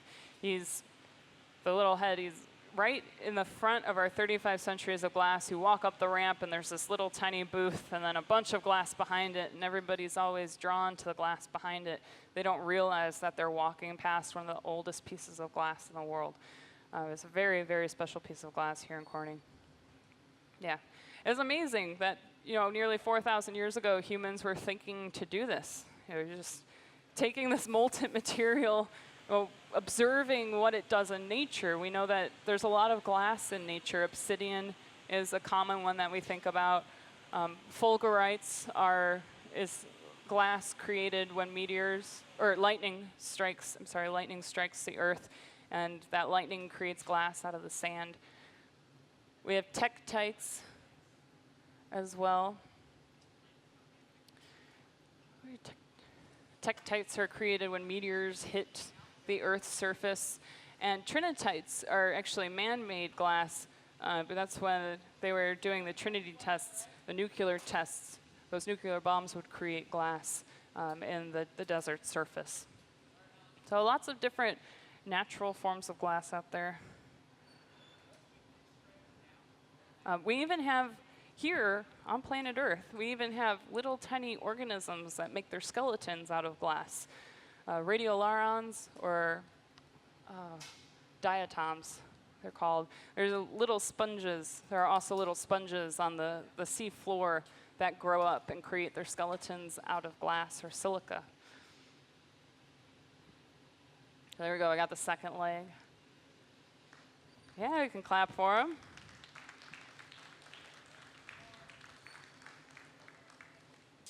Right. So thank you again for joining us online. If you're still with us or if you're fresh to the show, this is Jarrod Rosenacker. We've got 2 legs of our koala bear assembled. They're getting ready to assemble the arms. Remember, the head still has to go on this koala as well.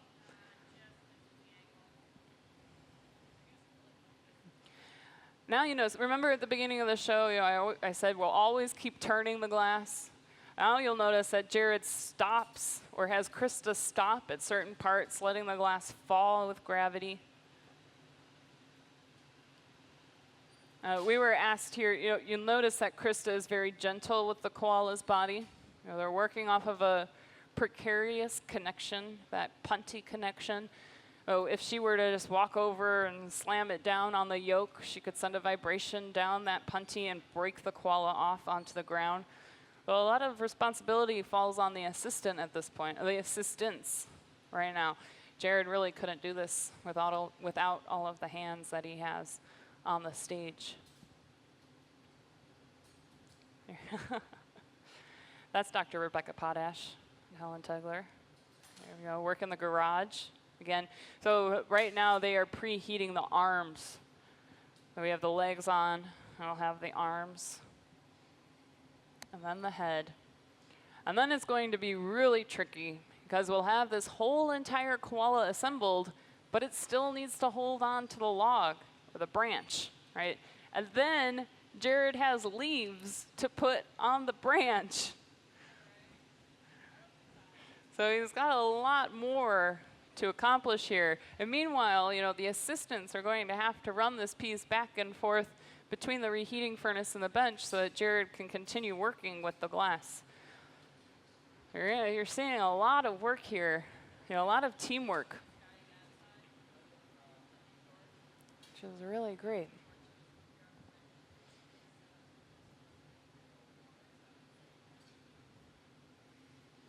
All right, so we're not turning all the way anymore. Krista's taking very specific heats. She's not really reheating the glass too much to ruin Jarrod's form. She doesn't want to do any of the shaping. That's all up to Jarrod, right? She just wants to make sure that the glass stays in one piece and on the end of that punty. That's her responsibility right now. We've got a bunch of gloves on here. I see. Eli's over there lowering the yoke a little bit.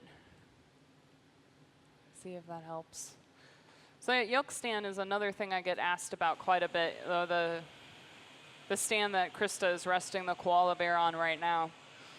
I mentioned that in the beginning of the show that this glass seems about 4 times heavier than what it actually is. And that's because of how far away it is from Krista and Jarrod's gravity, center of gravity, right? They're holding this koala bear off the end of a 5-foot pipe.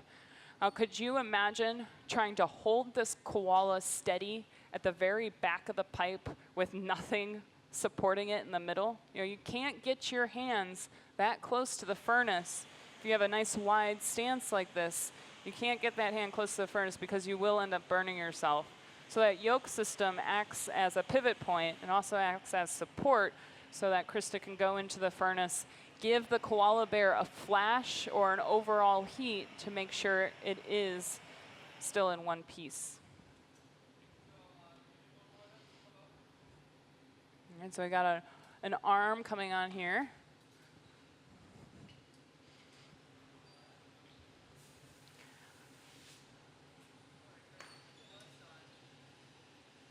We have both torches going. And pretty important here, you notice Eli has taken over working the doors in that furnace. You can use those doors to retain some of the heat inside of our reheating furnace and get some extra heat on the punty. You'll see them using the torch on the punty quite often because it's getting the least amount of heat.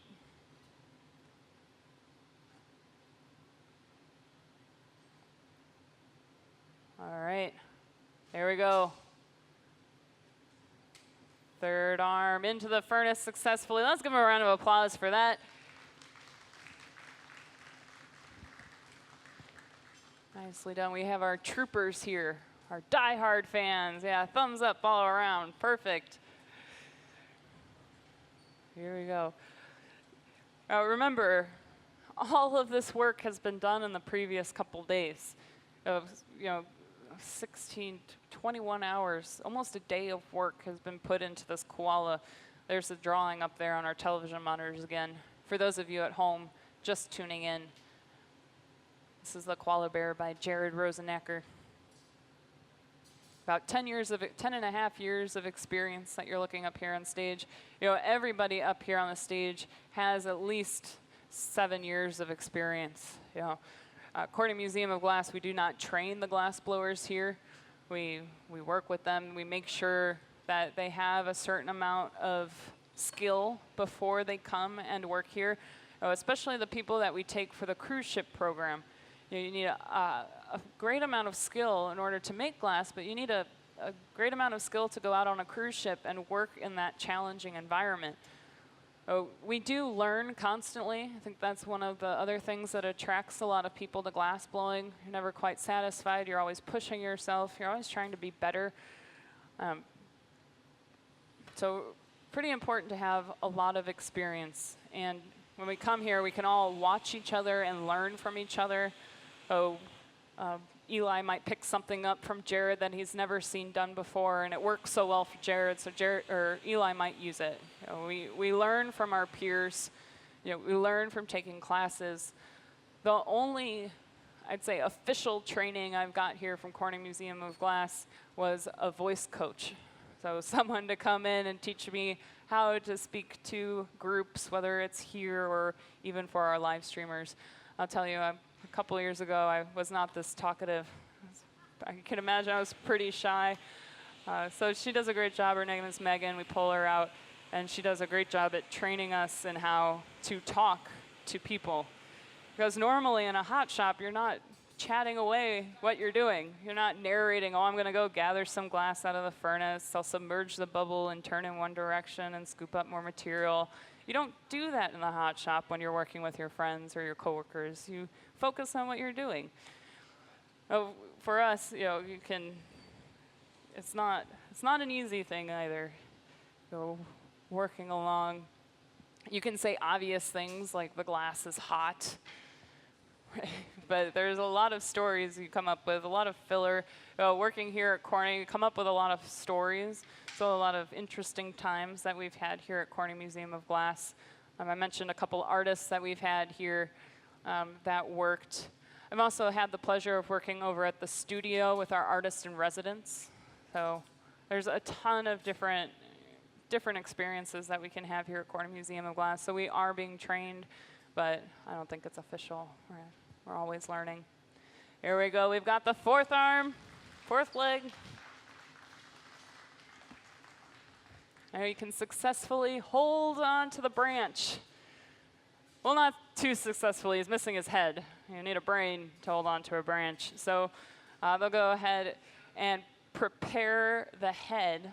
Remember, they're sealing the opening of the koala body up, and there is a hole through the blowpipe so that they can apply pressure if they need to once the head is on.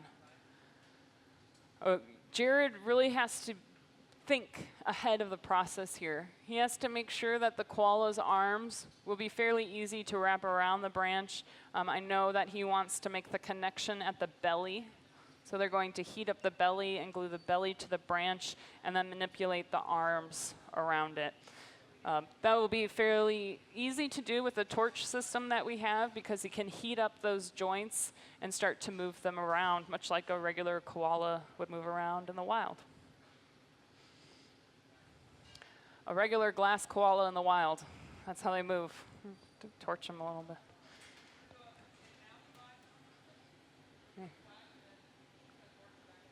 Lots of talking here. Jarrod, are you going for the head? Awesome. So remember, over 45 minutes went into making the head of the koala. Right? Almost an entire hour. And this is where things become a little nerve-wracking, because he is going to take the koala's head out of the pickup oven, introduce it again. Remember, this cold atmosphere, which was comfortable for us, but horribly uncomfortable for the glass, and then go back into that furnace. So if there's any very fine detail or very thin part of the glass, it does have a high chance of cracking and breaking. And their timing, of course, also has to be impeccable. Eli can't be in the way when Jarrod goes to pick up that head out of the pickup box, which is over in the corner. Right. So they'll talk to each other and make sure everybody knows where they're at, the timing. You can hear him yelling. That is good. You know, as glass assistants, we're not afraid to be yelled at. We don't take it personally. Jarrod's the gaffer. Remember, this is his project. So if he yells, it's fine. He's just trying to be clear and concise. That really helps when you're working on a team like this. So Chris is going to go ahead and flash. Jarrod, he said, he's going over to the pickup box. A little point to Rebecca. She'll get the door for that. And when they're ready, Jarrod will pick up the head. There it is. You can see the log in there, too, the log that they're going to come back to. Here we go. Wait for it. Okay. He's in the furnace. You can breathe for a second. Now they're going to torch the connection. Rebecca's over here with the fluffy torch. You can see she's focusing the torch on the thinner parts of the koala, because those thinner parts are cooling down faster. And she'll give them an extra little bit of heat. Jarrod has the head over here, and he's specifically heating up the neck. Now, he does have to flash the piece. When I use that term, flash, it means to give a quick overall heat to his koala head. Krista over here is giving a flash to the koala body. Again, making sure it's all around that happy temperature of 900 degrees Fahrenheit. You can see those fingers glowing. That's a great indicator for you at your seats to know the temperature of the glass. The more it's glowing orange, the hotter it is. Oh, you can even see the metal or the wooden paddles smoking because of how hot the glass is. You can see how it moves easily for Jarrod when it's hotter. So heating up just that opening, making sure that the connection, when they connect the koala to the body, that it will be a nice, strong connection. And when we talk about connections in glass, the hotter it is, the stronger the connection is. The colder it is, of course, the weaker the connection. Well, glass blowers will use these properties of the material in order to create this piece.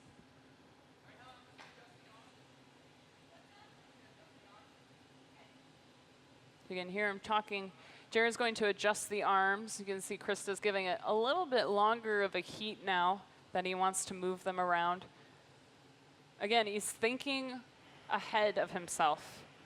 He's constantly working out the problems that he's coming across, solving them, and he wants to make sure that the arms can wrap around the branch. He might even give it some gesture, right? Just have a koala super rigid, hugging the branch or just laying on it doing a belly flop, right? So he'll give it maybe a little gesture, kind of like it's holding on to the branch. So really thinking about not only the material, but the design aspects behind that material too. I would argue that that's also one of the hardest things about being a glassmaker, is thinking about the design and the ratio of your piece of glass. So when a piece of glass is off ratio, you know, if Jarrod had made the head any smaller and kept those ears the same size, you have an itty bitty head, huge, huge ears. It's going to look goofy. We can talk the same about goblets. So if a goblet like this has an itty bitty foot and a huge top, it's not going to be stable. Whereas a cup, you know, if that's itty bitty and you have a huge foot, it'll be used for a candle. You have to think constantly about those ratios and what your piece of glass is going to look like. So this isn't a question, but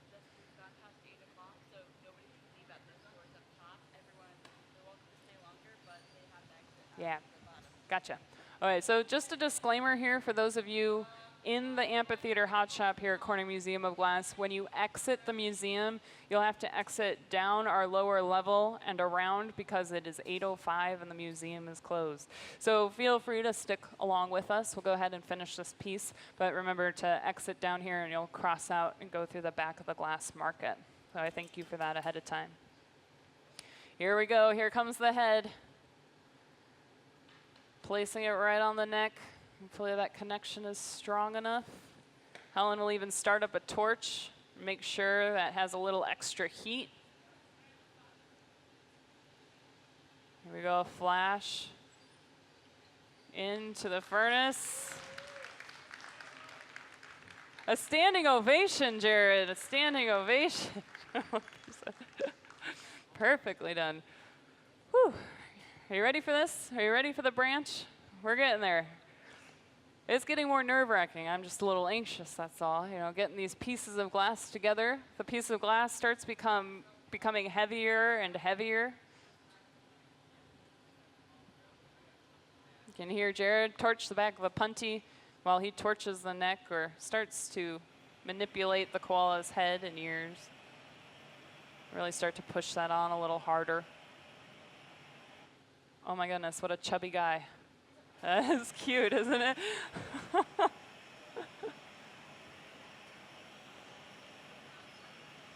Yeah, you know, Jarrod's original design had a baby koala on it, but I think I like him as a chubby baby koala. I think that design actually worked out to Jarrod's favor.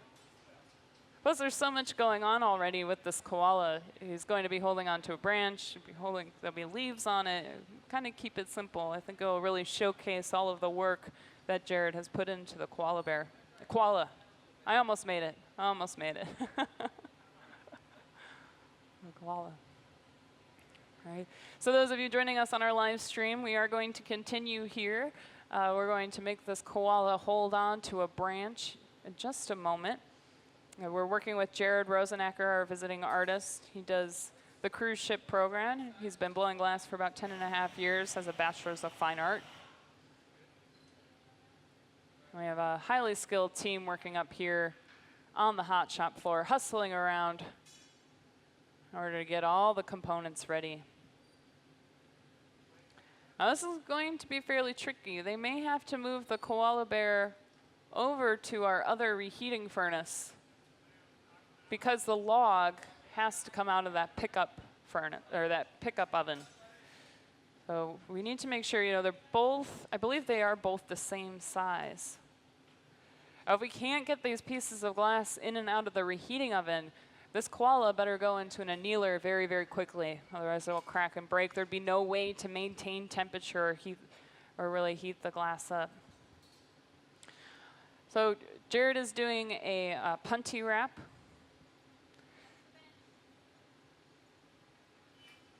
This punty wrap will add a little extra heat in the punty that will slowly crawl its way through the piece and make sure that connection is still warm enough to stay connected. You know, challenging yourself and working with the glass, you might challenge yourself, push yourself a little far, and that punty starts to pop off the end of the stainless steel rod, but your piece of glass is still connected. Start biting your fingernails and worrying about the whole thing falling off. So that's just a little extra security there, making sure that the punty is warm enough. And you didn't have to use the fluffy torch really at all. The fluffy torch can be an overall heat too, so he would have ended up heating the bottom of his koala bear. Now Helen has a very, very large punty in her hand. I didn't really cover what the rods and blowpipes are made out of, but they're made out of stainless steel, which is a very poor conductor of heat. That's again why he's not wearing gloves, or Kristen's not wearing gloves, to move the koala back and forth. Not only that, but the heat is rising. Right? It's not blowing sideways, it's rising up. So it's really not terribly hot when you're holding on to the punty or blowpipe.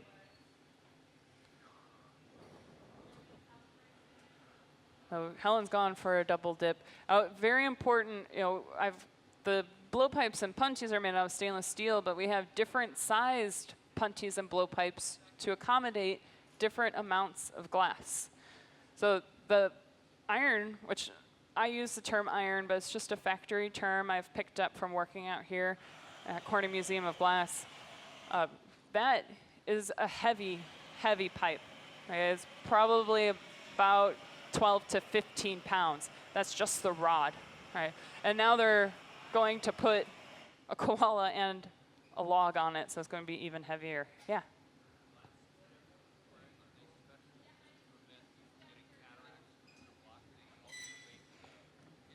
Yeah, so are the glasses up here special to block the infrared light and to protect us from cataracts? No, they are not. I'm wearing regular glasses. Krista has clear glasses. You can see Amanda's up there in regular glasses. Jarrod actually has didymium glasses on. You can see they're purple. That is, yeah, that's to block the sodium flare. It also helps block the dangerous UV light that you see. You don't have to wear that down here in the amphitheater hot shop. If we had to wear those glasses, all of you would have to wear those glasses because you might look into the furnace and ruin your eyes. Did you see the flame working demonstration? Yeah, so they have those plates of glass because their flame is much hotter than ours. Didymium, yep.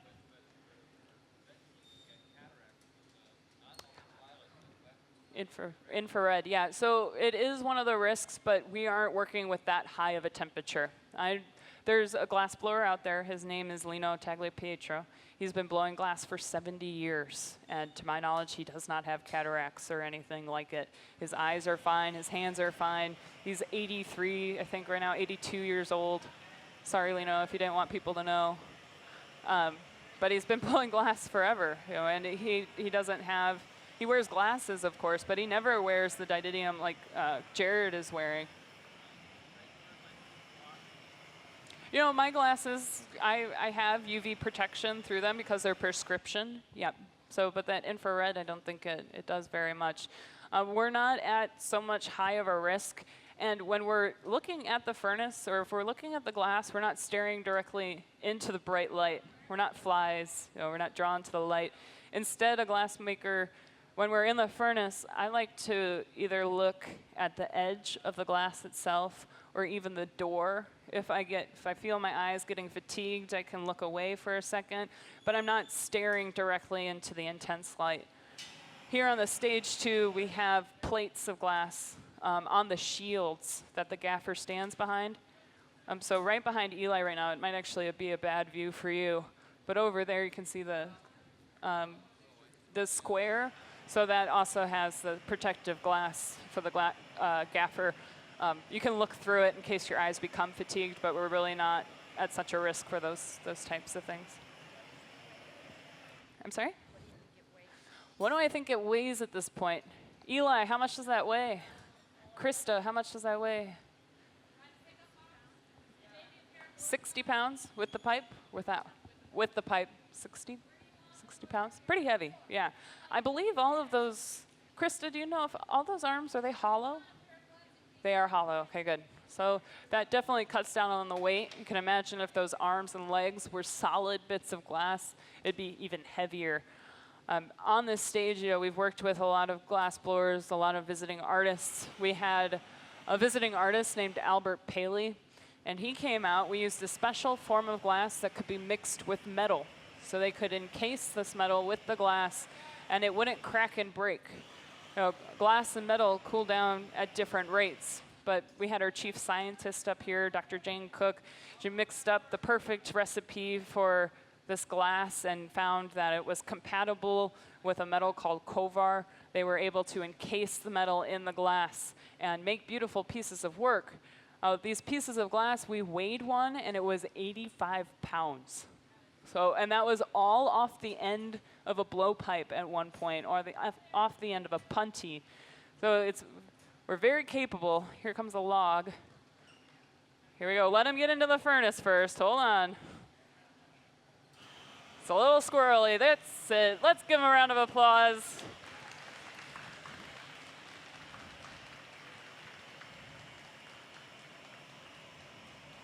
Here we go. So this is where they're switching around the benches. You know, Jarrod had to be very quick here. Once that punty starts to solidify, he'll have a little easier time controlling it. It doesn't matter terribly if the log is on center or not, since this is now an asymmetrical form, right? So again, they won't be constantly turning. They can kind of ebb back and forth depending on where Jarrod needs to do the shaping. So Jarrod's taking control of the log. And remember, the goal is to glue the belly of the koala to the log itself. So again, if you're holding your breath, that's completely fine. It's gonna be pretty. Look at the pattern on that tree. It is beautiful, isn't it? He put a lot of work. Remember, he put a lot of work into all of these components. He took the time to do all of the color tests to make sure the color was going to be exactly how he wanted it. It took him over 18 hours, 16 to 18 hours to create all of these components, and now he's risking it all by heating them up and combining them in the hot shop. So this is where we're down to the wire, right? This is where things get very tricky. This is where hearts get broken, right? If it doesn't go well, so we'll hold our breaths, knock on wood. All right, don't want to jinx it.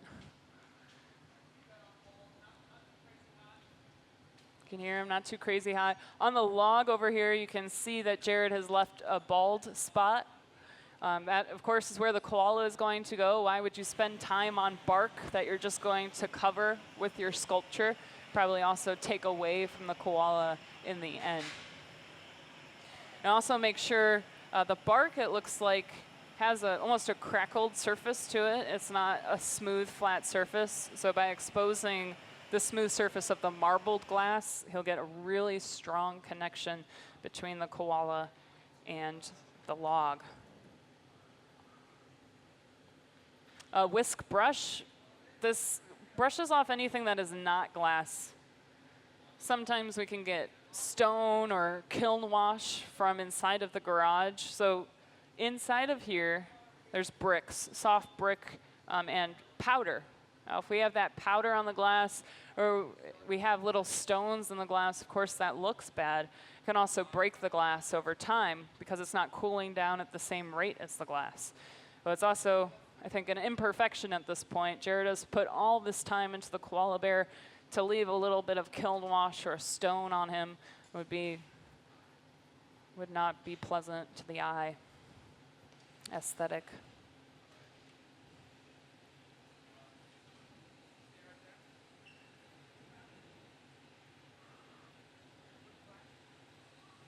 All right.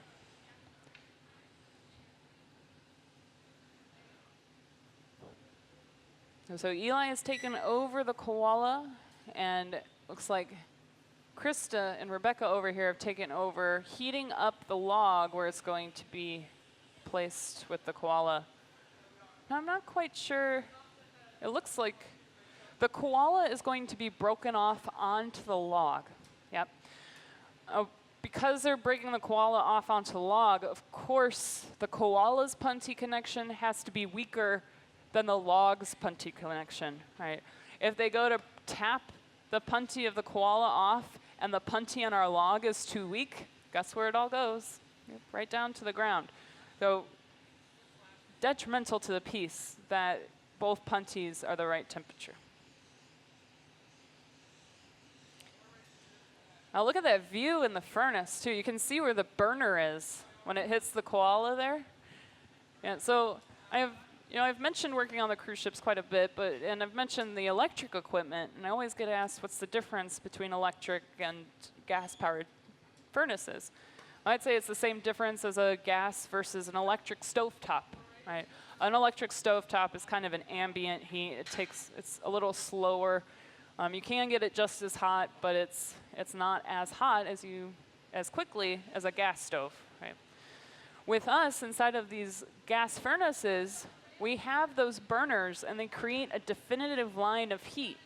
So when Jarrod or Krista or Eli at this point go into that furnace, they can spot heat where they want to or give the koala an overall flash, depending on how far they put the koala into the furnace. In our electric ovens, it's kind of an ambient heat. You know, it's all over. There's not much of a definitive wall like that. So it's a very, very soft heat.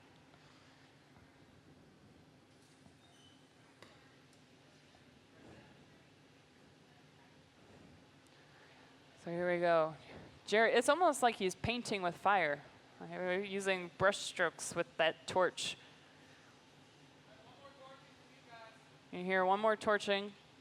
So we're coming down to it, placing the koala down onto the log.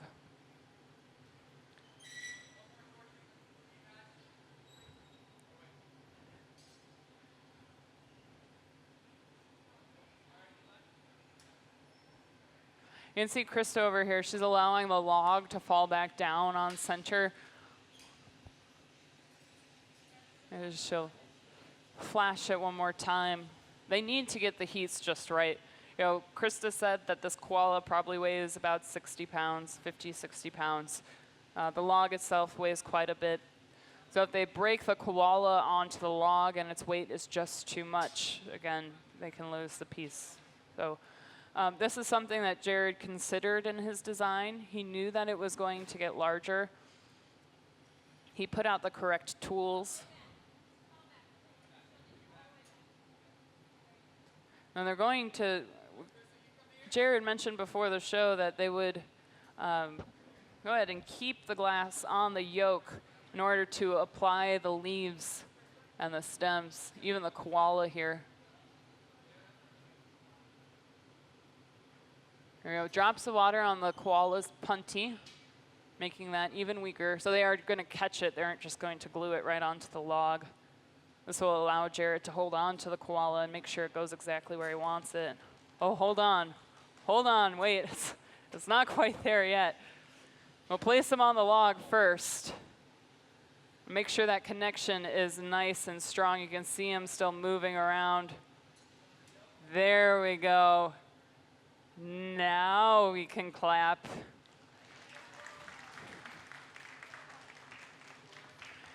Let's see. Oh, he just fits in. Let's give him another round of applause. Look at him close up there. That is wonderful. The detail of the powder is great, isn't it? It really adds that furry texture to the glass. And they do have I think they have 1 or 2 twigs with leaves on it that they'll apply to the top, just kind of finalize the design. Again, you'll use the torch in order to do that.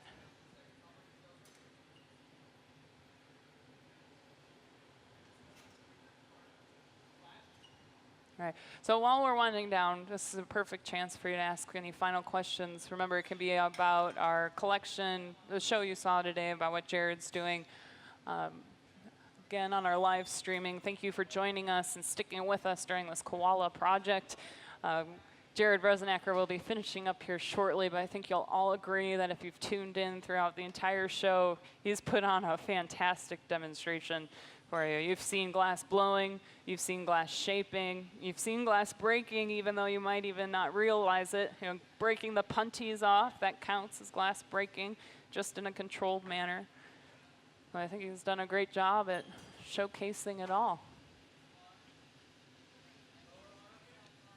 Will they eventually put it online? Yes, this video will go online. Please feel free to subscribe to us on YouTube. It's a fantastic resource. We always have our guest artists. We have, whenever we live stream it now, we put it on YouTube. We do special projects like the You Design It, We Make It. So if you saw, you can make a drawing for the gaffers here at Corner Museum of Glass. And if you're lucky enough, one of the gaffers will pick your design. And those are live streamed, so I believe those are on as well. Now, as far as a picture goes, I believe that they do a great job at putting it up on Facebook sometimes. Yeah, Facebook. Definitely follow us on Instagram. You know, you see all of these arts of work normally up there. If not, of course, you can come back and see it on display here on the stage. Remember, the colors are going to change dramatically, especially in that log and how he's marbleized. Oh, no. Oh, and it happens sometimes. Let's give Jarrod a round of applause. Oh, so much work. You know, it happens to the best of us. So it really does. You know, he did that on purpose just to show you how hard it is. You know, let's give him one more round of applause.